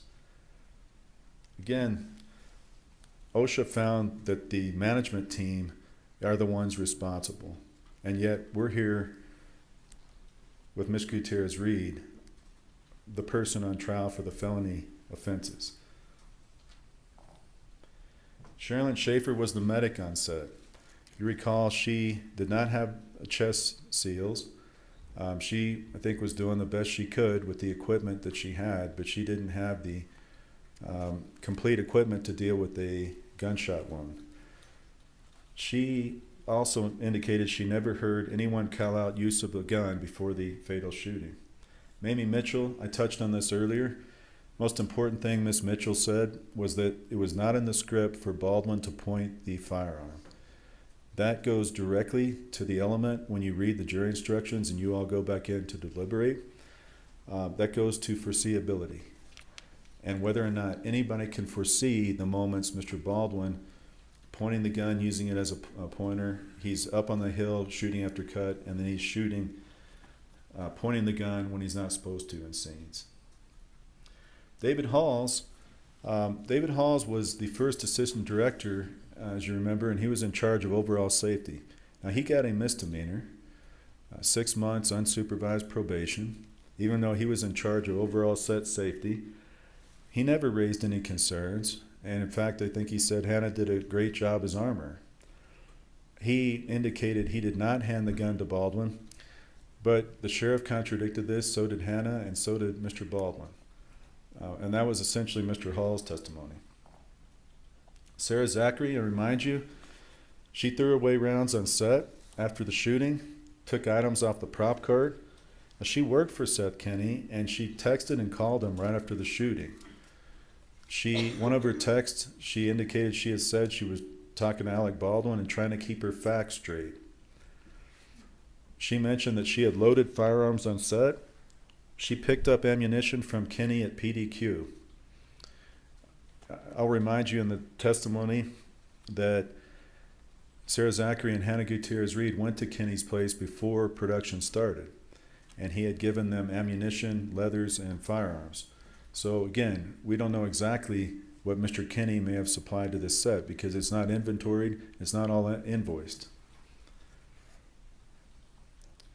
Also remind you about Sarah Zachary when you're considering her credibility and her testimony. She had the text where she wanted Hannah to go to jail, and she's given complete immunity. Seth Kenny, again, I mentioned this, he supplied the leathers, guns, and ammo before arrest began. He had no inventory system. And we attached some pictures to the right that you can look at in the jury room about his place. It was an absolute mess. There was stored live ammo in the bathroom. And one of the things I think was important to remind you of is he actually called Joe Swanson and had a conversation with him. And after he gets off the call, his first words are shit, shit, shit. And so that's something as an investigator you would think after he does that, maybe I should call Joe Swanson and see what's happening, see what that means. That reasonable doubt has not been ruled out. I went over this on the 1883 set, and he brought 125 rounds back. Mr. Carpenter, I want to remind you, he was the state's expert armorer. One of the most important points he said was 2 is 1 and 1 is none. And here we didn't have a properly staffed armorer component to the set. Luke Haig, he said the live rounds on set were reloads. He could not hear the dummy rattle in the quiet office, and he said Mr. Baldwin violated basic safety rules. Karen Kuhn, you may remember, was the photographer. She said the armorer was checking guns before when she was present. And she also made a comment about Mr. Baldwin, that on the day she was taking questions, I believe she said on the 21st, he told her to get out of his personal space and said something in a manner that kind of goes along with how he was on the set. Mr. Souza was kind about it. He said he had a strong personality, but you can see it in the videos, and you can see how Mr. Baldwin was acting. Rebecca Smith, I want to talk about the tampering. She said that she hadn't used cocaine in 31 years. She saw a baggie inside a baggie for approximately 5 seconds. She didn't know if it was cocaine or meth or something else. Now, she admitted at the end she was guessing. And we also know that the substance in the baggie was never tested. And so the only evidence you have of narcotics in this case is a guess. Now, Ms. Morrissey in her closing indicated that, well, of course we don't have the evidence. The whole thing is throwing it away. Well, you have to prove first that it was evidence. So in a normal tampering case, when, let's say, a firearm's thrown away, and we know a firearm was used, and somebody throws a firearm away, we know that was a firearm. So we know that would be evidence in a case involving a shooting. Here, we have an unknown substance. Again, they have to rule out all of the reasonable doubt by that. It's not enough to say it's probably something under a criminal standard. It's probably cocaine in that bag because Ms. Smith says it is. If it even happened, we don't even know this happened. The government hasn't established that except through her testimony. We don't know if there was a bag. We don't know if this actually was passed. And that's their burden. Let's say it did happen, that you believe it did happen. It's not enough to say what was probably in that bag. They have the burden to rule it out beyond a reasonable doubt that it couldn't have been anything else. And she's already calling it in her testimony potentially multiple substances, cocaine, methamphetamine, or possibly something else. So she's not even certain about what it is. Without a test, without something presumptive to tell you on a test, there's no way of telling what was in that bag. And it's not enough in a criminal case. OSHA, we talked about in detail, and I just want to remind you the root cause they found, they attributed all the responsibility for safety issues to management. Mr. Elliott, he was defense expert investigator, got an extensive law enforcement experience, if you recall, in APD and military. One of his big points was Mr. Baldwin was not segregated at the beginning, even though he was the known shooter. Hannah was segregated right away. Again, they zeroed in on her in the rush to have her identified. He indicated there was 20 or so key witnesses not identified and segregated. And the problem with that is they can get their stories together and they can change their stories. They can have their memories altered. We know this happened in this case because after the incident, Mr. Baldwin is talking to Sarah Zachary. He's texting and talking to her. Seth Kinney's talking to Sarah Zachary. Mr. Halls is talking to Baldwin after. And so we don't have all the information they're talking about, but we do know they're coordinating, they're talking.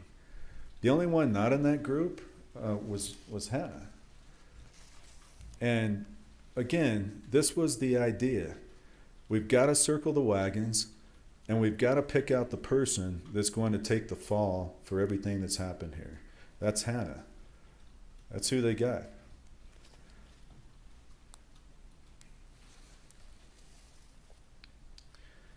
Law enforcement failed to follow up on the origin of the live rounds, and their delayed search warrants caused problems with missing evidence.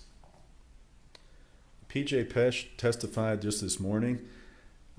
He had said, like everybody else, he's never seen in 35 years an armor split duties with props. It's not possible for one person to keep track of so many firearms. And he indicated it's important to give the armor adequate time and resources, which OSHA said as well. She was not given that to do her job. I want to talk to you about the law that the judge instructed you on, and that is the law. What the judge told you about is what we have to follow in terms of evaluating this. The law presumes the defendant to be innocent.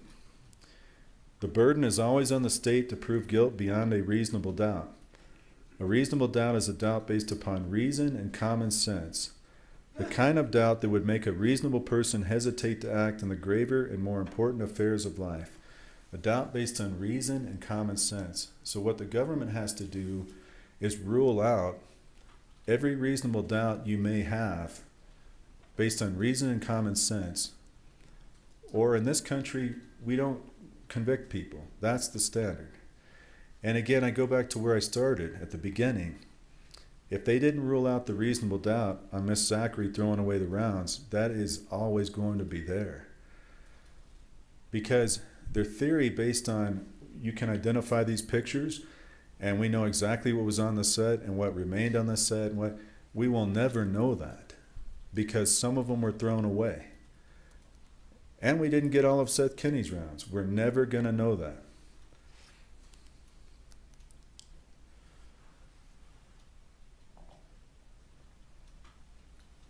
Other areas of reasonable doubt,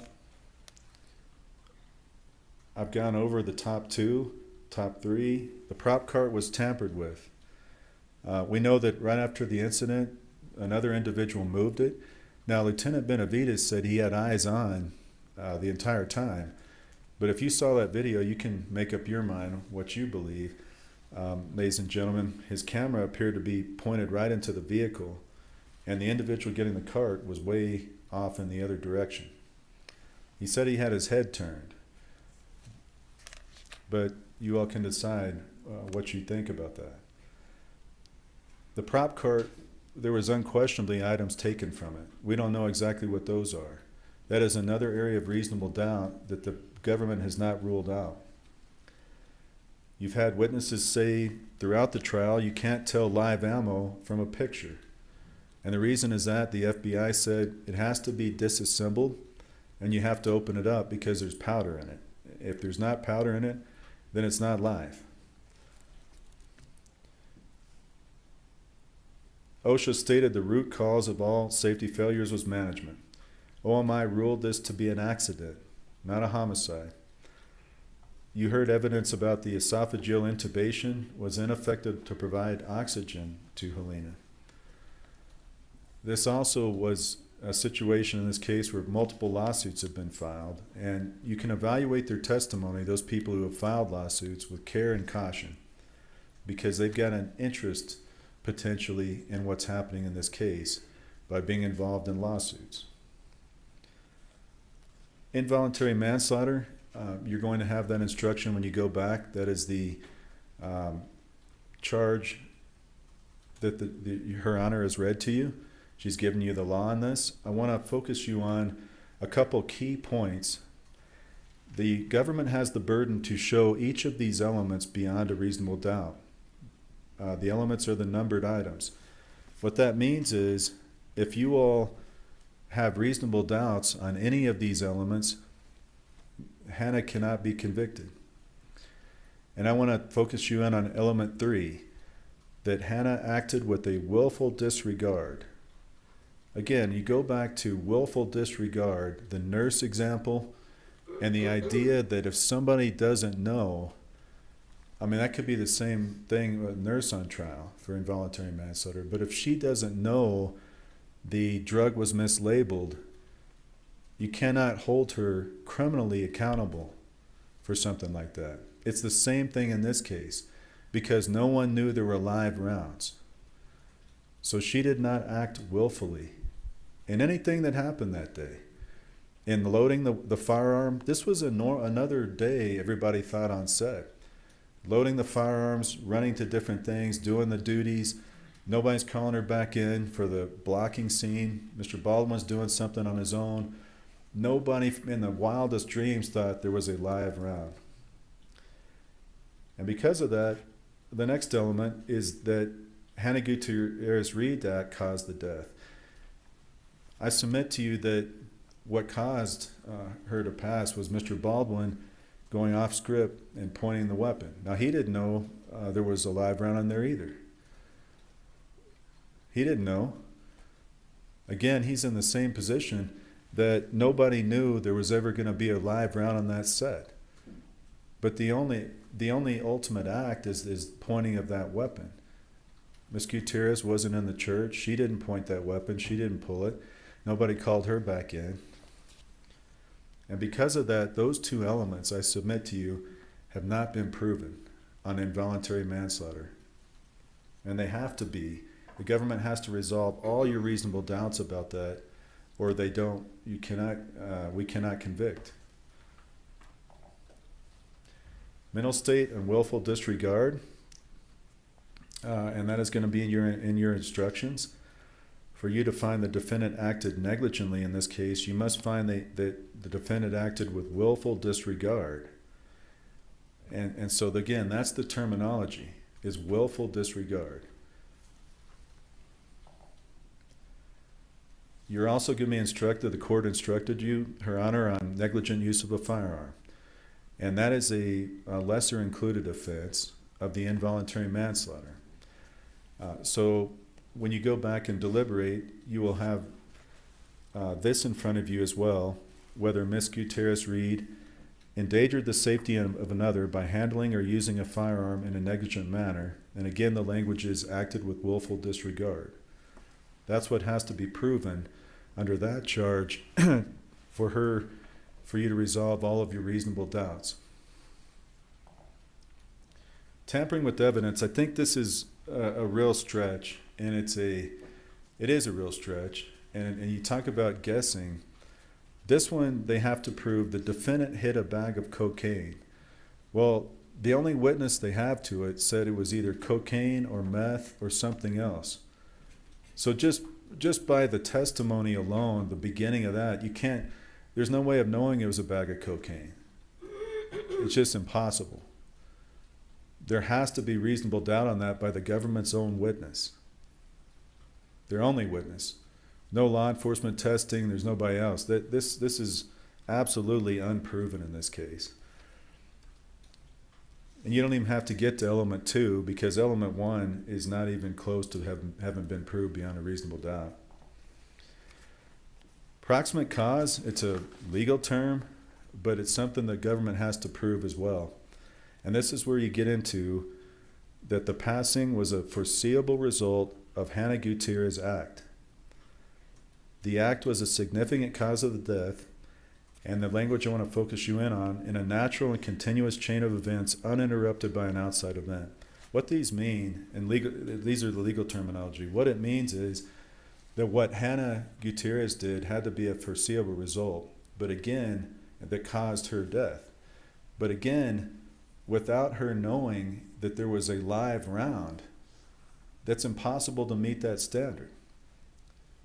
She did not have that knowledge, and there's no witness that came in here in this courtroom in 2 weeks to say she had that knowledge. Without it, nothing she did, she has that willful disregard because she just doesn't know. Now, was there an outside event as well? There was an outside event. There's 2 outside events. Whoever put the live round on set, and then Mr. Baldwin in the end going off script and doing what he did. Those are outside events outside of Miss Gutierrez-Reed's control that she didn't know was going to happen. That breaks any idea, and there's reasonable doubt that she had anything to do ultimately with Helena Hutchins' death.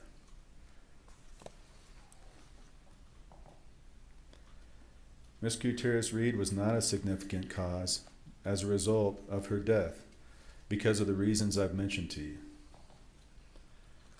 Another instruction Her Honor gave you is that negligence of a third person, again, I'm going to highlight the language, if it breaks the foreseeable chain of events. Again, the foreseeable chain of events on that set is you have dummy rounds, you have blank rounds, and then you have an orderly progression with how those are being used.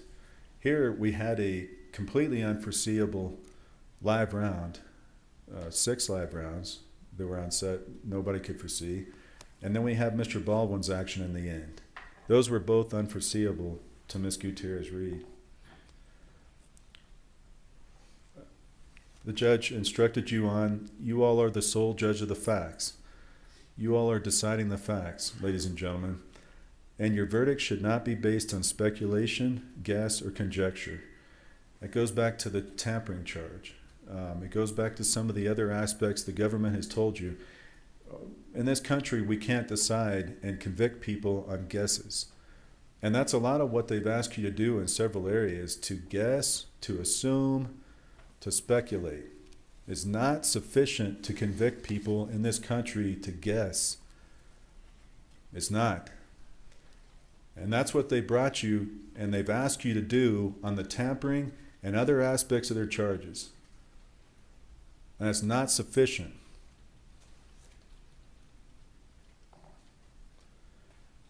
Ladies and gentlemen, Hannah is not guilty on all the counts because of the law that Her Honor has given you. When you apply that law and you apply the standard of beyond a reasonable doubt, she could not anticipate what Baldwin would do. It was not in the script. It was not foreseeable. Management was responsible for safety failures and not Hannah. There's 0 evidence of cocaine. There's no testing. And again, I go back to the idea that Hannah is a scapegoat for all the management failures. They do hope she gets convicted, so they're all exonerated. They can move forward. They can finish that movie like Mr. Sousa said they did and make their money. But as he also told you, the buck always stops with production, and it's their responsibility. In any organization, it goes from the top down. And that's where the responsibility lies in this case. That's what OSHA said. And that's also the truth. And the truth is important because justice for Helena does not mean injustice for Hannah. Does not mean injustice for Hannah. It does not mean they get to steamroll her and they get to come in and spin their version of facts and they get to call it truth. Because that's not truth. Truth is bringing you, ladies and gentlemen, everything they can. Justice is bringing you everything they can. Justice is not mocking theories that could come true, that might have been the case. Justice is not laughing in court during some of our exchanges. And you can evaluate that as to their credibility, whether that was professional, whether if she didn't take court seriously, did she take the investigation seriously? I submit she did not. And so they can't come in here with a straight face and mock us and criticize us and tell you they have given you enough to convict her behind a reasonable doubt, because they haven't.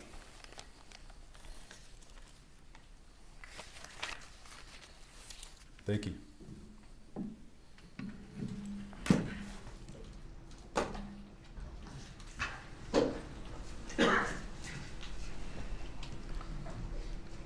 State's reply.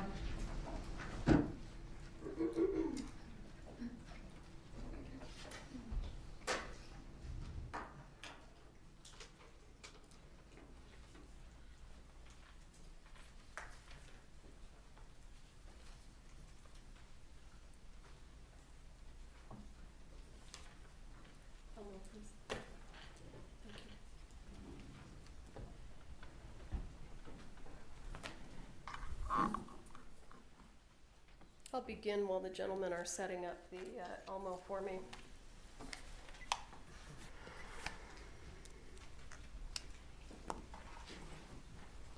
Hannah didn't know there was a live round on set. I agree.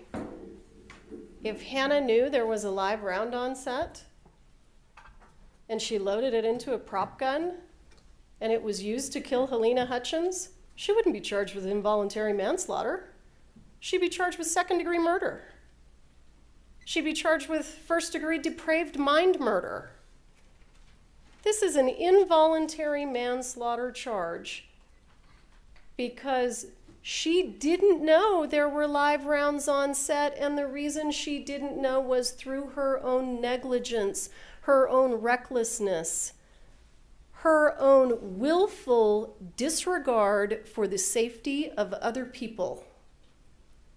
That willful disregard, that lack of care for the safety of other people that you have seen throughout this trial, it is shocking. For Mr. Bowles to come up to this podium and say it wasn't foreseeable that Alec Baldwin was going to go off script and pull the hammer and pull the trigger, he showed you a video of Alec Baldwin going off script. Alec Baldwin went off script. Hannah Gutierrez knew it. She was there. Hannah Gutierrez knew that Baldwin was loose. She knew it. She didn't do anything about it, even though it was her job. It was her job. It is her job to say to an A-list actor, if in fact that's what you want to call him, hey, you can't behave that way with those firearms. That is her job. That is what they pay her for. That is the job that she applied for. That is the job that she accepted.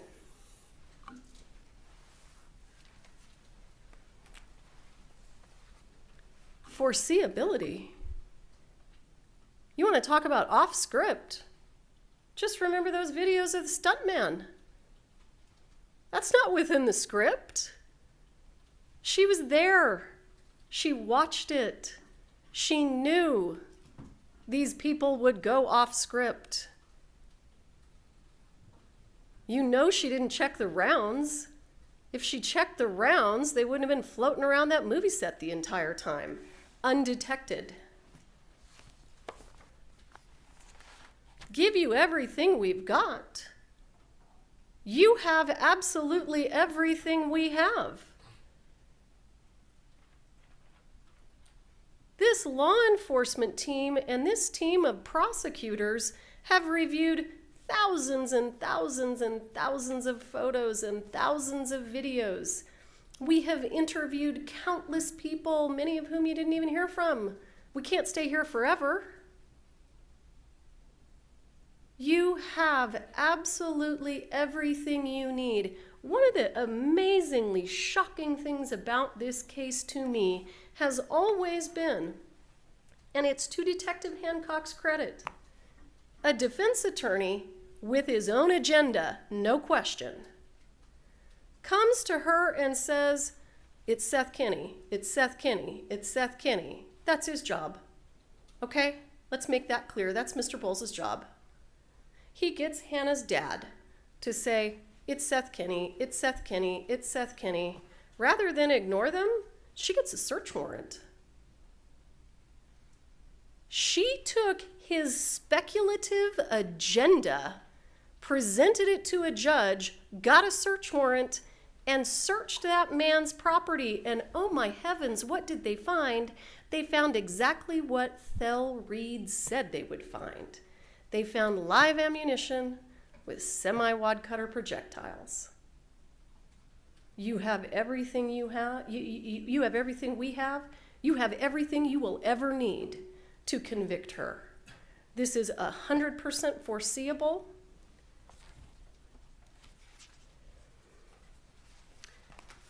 Hannah Gutierrez is not a scapegoat.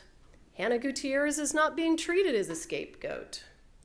Mr. Halls was charged criminally. To his credit, he took an early plea and he got the benefit of that. Mr. Baldwin has now been indicted. Everyone with criminal culpability has been criminally charged in this case. She's not being scapegoated. She is being treated like everyone else. She is not being given a break because she's a woman. She is not being given a break because she's young. Because that's not how the law works.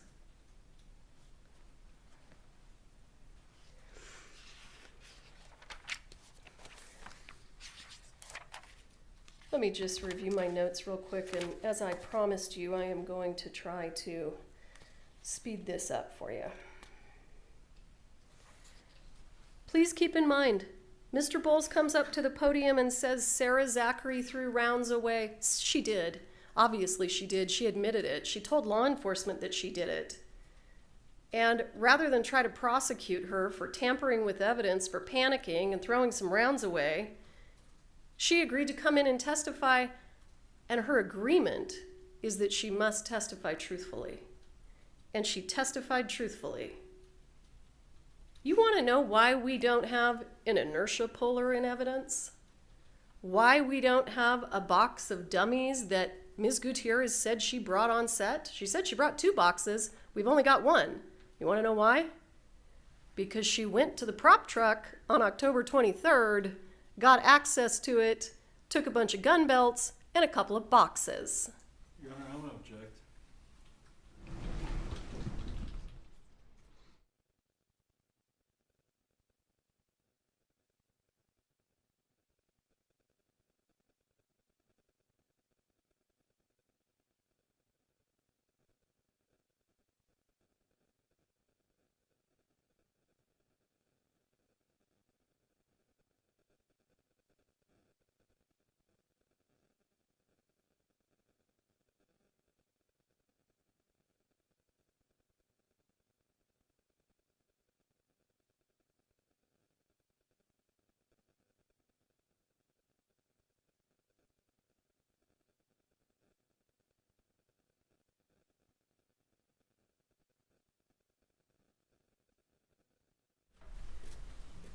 Where were we?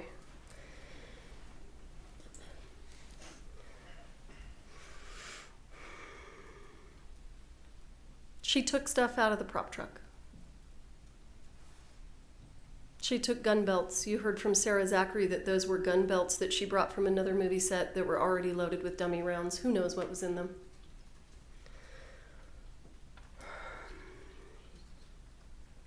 So I want to make sure that we understand what reasonable doubt means. Reasonable doubt means the doubt must be reasonable. It is not a reasonable doubt to cast suspicion on Brian Norvell. It is not a reasonable doubt to cast suspicion on Seth Kinney. All investigative leads were exhausted. He simply didn't do anything wrong. You want to talk about scapegoating? That's the guy that got scapegoated.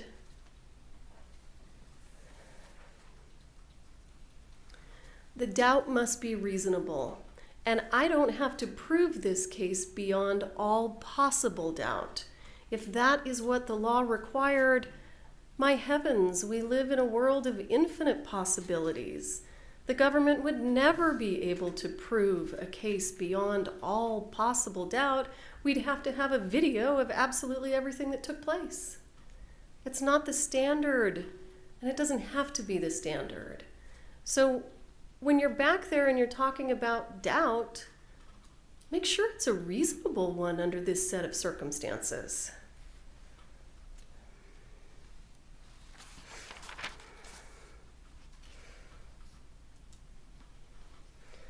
You know, Mr. Bowles says to you, these production outfitters were just from one day. That's right. All that happened in one day. Imagine what all the other days were like. That was one day.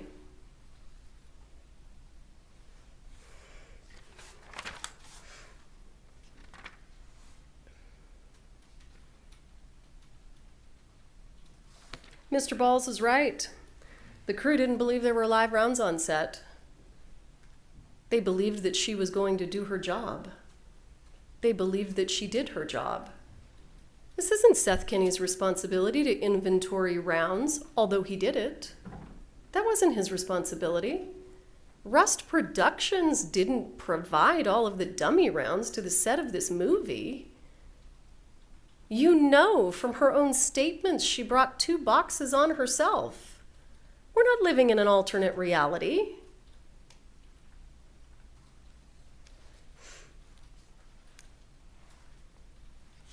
All right.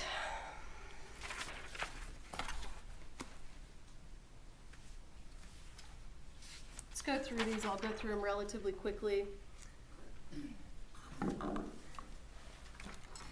When you all go back into the jury deliberation room, you will have your own copy. So you certainly will have a copy to reference. These are some of the instructions that are important to us.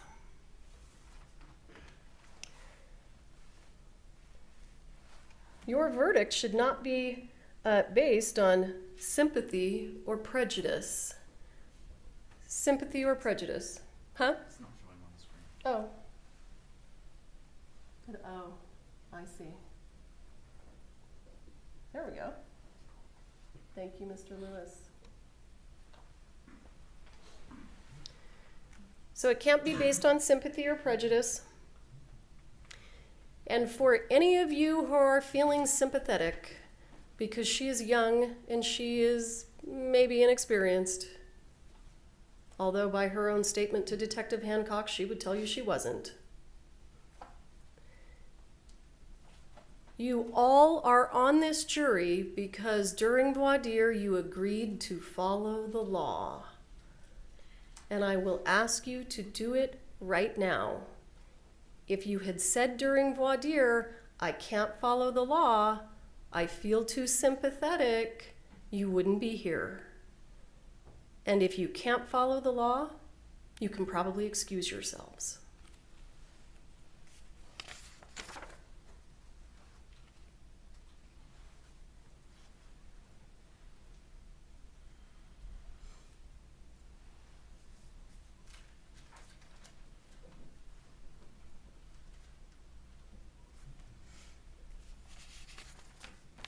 I'm going to skip that one. That's an easy one.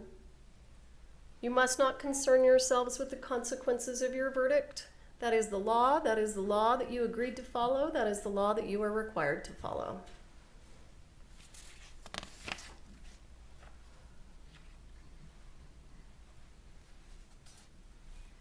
Hannah Gutierrez endangered the safety of another by handling or using a firearm in a negligent manner. There can be absolutely no doubt. That happened. Hannah Gutierrez should have known of the danger involved by her actions. Yeah, she knew. This was completely foreseeable. She was trained in firearms. She knows what we all know. Guns can kill you. You gotta be really careful. Her act caused the death of Helena Hutchins.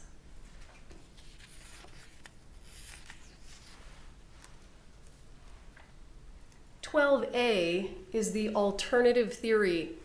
And so let me explain to you that 12 and 12A are alternatives. You must make a decision about guilt or innocence unanimously to the count, not to the alternatives. So 6 of you can say, I think she's guilty of 12, but not 12A. Another 6 of you can say, we think she's guilty of 12A, but not 12. Done. You're done.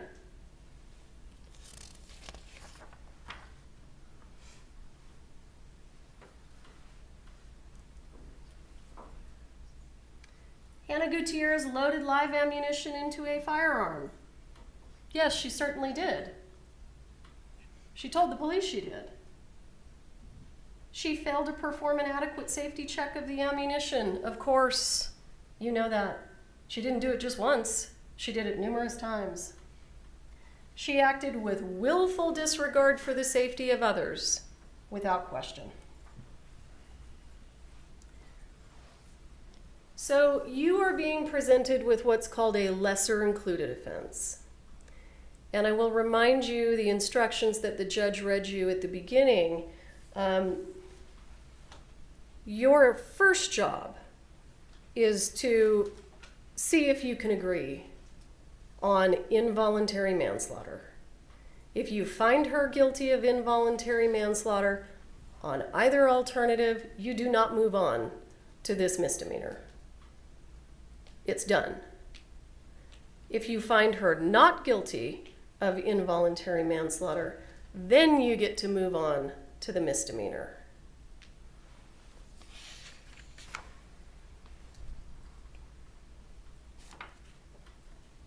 You've heard a lot about that. I'll skip it.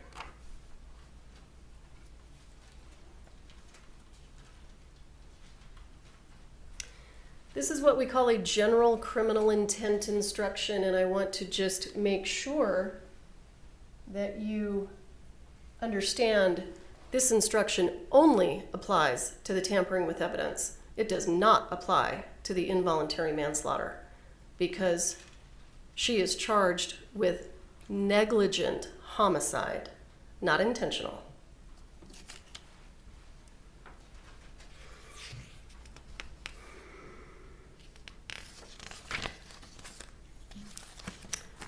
Very importantly are the proximate cause jury instructions. These jury instructions are what allows you to find Ms. Gutierrez guilty, even though Mr. Baldwin may have also been a significant cause of the death of Helena Hutchins. So let's go through it. The death was a foreseeable result of Hannah Gutierrez placing a live round into a firearm. Of course it was. The act of the defendant was a significant cause of the death of Helena Hutchins. The defendant's act was a significant cause of death if it was an act which, in a natural and continuous chain of events, uninterrupted by an outside event, resulted in the death, and without which the death would not have occurred. She brought a bunch of live rounds on set, accidentally, but negligently. She loaded one of them into a prop gun, and this was after they were loaded into Jensen Ackles' gun belt and Alec Baldwin's holster.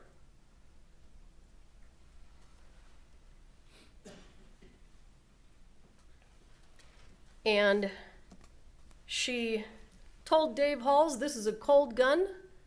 He told the crew it's a cold gun. At that point, everyone certainly assumed that there wasn't a live round. She knew Baldwin would go off script. She didn't have prop duties to tend to. She walked out. And even if she had been there, it wouldn't have made a difference because you have seen the incredible lack of control that she exercised as the only person on the movie set in charge of firearms. There is no intervening event. If you think the intervening event is that Baldwin manipulated the gun, that's the whole purpose of the prop. He's gonna manipulate it. You saw a bunch of other actors do it. Very importantly, there may be more than one significant cause of death. If the acts of two or more persons significantly contribute to the cause of death, each act is a significant cause of death. If you think Baldwin's act was a significant cause of death, that's okay. You can still convict her.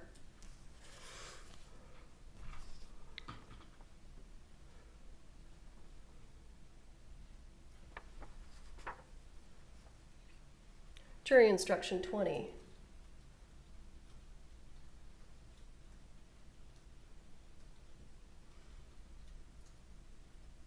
If you find the negligence of a person other than the defendant was the only significant cause of death, or constitutes an intervening cause that breaks the foreseeable chain of events, the defendant is not guilty. Well, that's not this case. She brought the live rounds on set. She put a live round in a prop gun. That's the reason that Ms. Hutchins is dead. One of at least two reasons.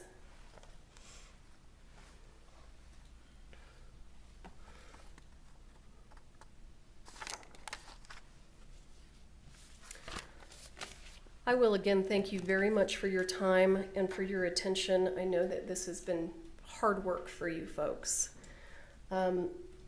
I will ask you to find Ms. Gutierrez guilty of involuntary manslaughter and tampering with evidence. And I will ask you to bring some justice to Helena Hutchins. Thank you. All right, thank you. Instruction number 22, I will now ask you to retire to the jury room to begin your deliberations. You will be provided a copy of the jury instructions, and the exhibits introduced as evidence will be made available to you. Prior to beginning your deliberations, you will need to select one of you to act as foreperson. That person will preside over your deliberations and will speak for the jury here in court. Forms of verdict have been prepared for your use. You will take these forms to the jury room. When you have reached a unanimous agreement as to your verdict, the foreperson will sign the forms which express your verdict. You will then return all forms of verdict, these instructions, and any exhibits to the courtroom. There are 12 that deliberate. There are 4 alternates on this jury, given the long length of this jury. Keeping with the privacy, I'm going to pass this instruction down with the help of Ryan. You're going to look if this is one of your names, and you are one of the alternates. What I'm going to ask the bailiffs to do is to first take the alternates out so they can get their belongings, and I'm going to ask you to meet me down at the end of the hallway to explain. I hate to tell alternates they're alternates because they've been paying so close to the evidence, and so just to talk with you, and then and thank you, and then right along on your clip will be the jurors themselves, okay? And the jurors will go into the room, so I'll need the aid of both of them. But first, let me pass this piece of paper over to you. Look down here. There's 4 names. See if one of them is yours and you're an alternate.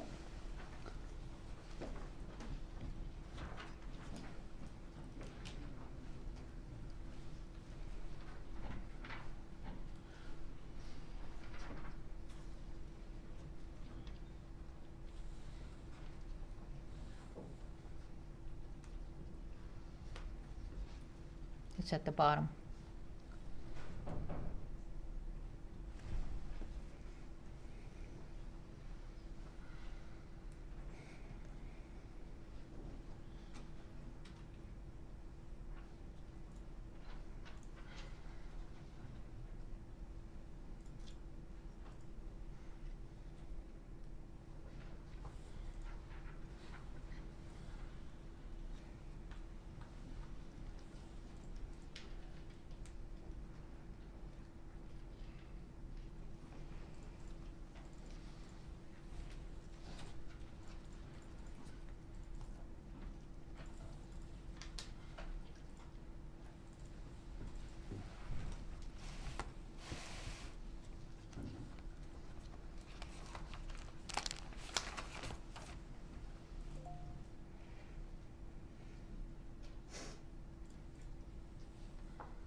All right, so, follow the alternates follow Ryan. I'll meet you down at the end of the hallway after you get your belongings, and then you'll follow with the jury.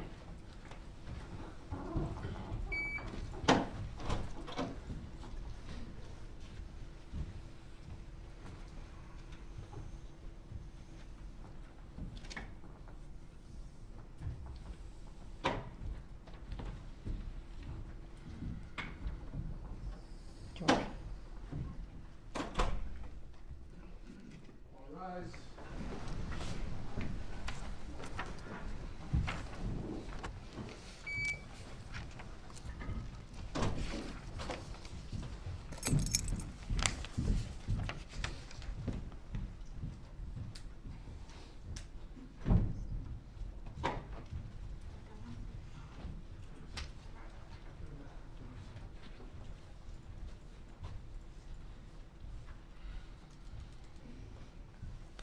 All right, we're in recess. I'll be back in, but we're in recess. You can get going with your exhibits and things like that.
Reports 10. I'll read it into the record when Haven's ready. Then you can come up and look at it. Okay, it's...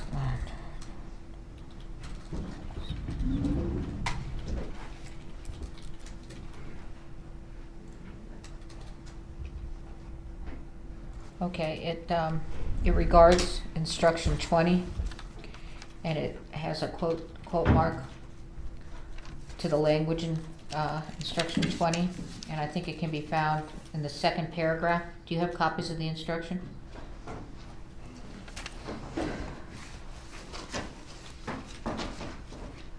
You can share an extra copy I have if you want. Yes, Your Honor, we do have it. Yeah. You don't have a copy?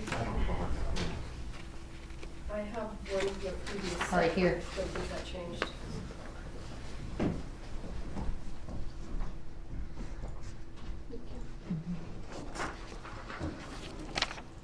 Are you going to share? Oh, Mr. Bowles has it. Okay, so it says, instruction 20, quote, or constitutes an intervening cause that breaks the foreseeable chain of events, end of quotation marks.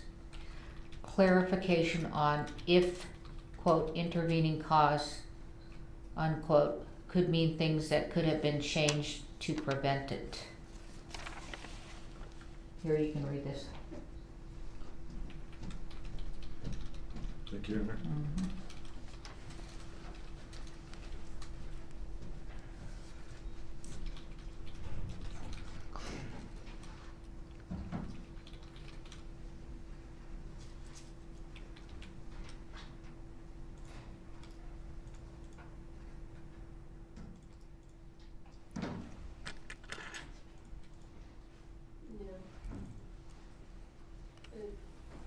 Judge, do you have any thoughts about how to respond? I'm just going to tell him to, Just we keep can't doing help him. Yeah. Yeah. All right, all right. Yeah. Just gonna tell him to. Thank you, Your Honor. Continue to read.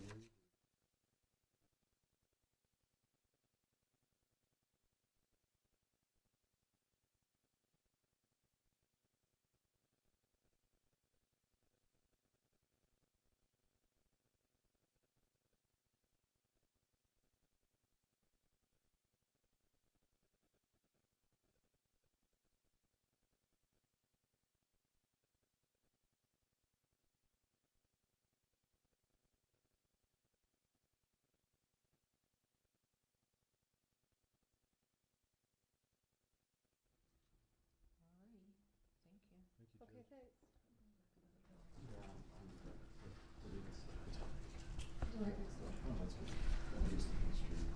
All right, we're in recess. Thank you. Okay.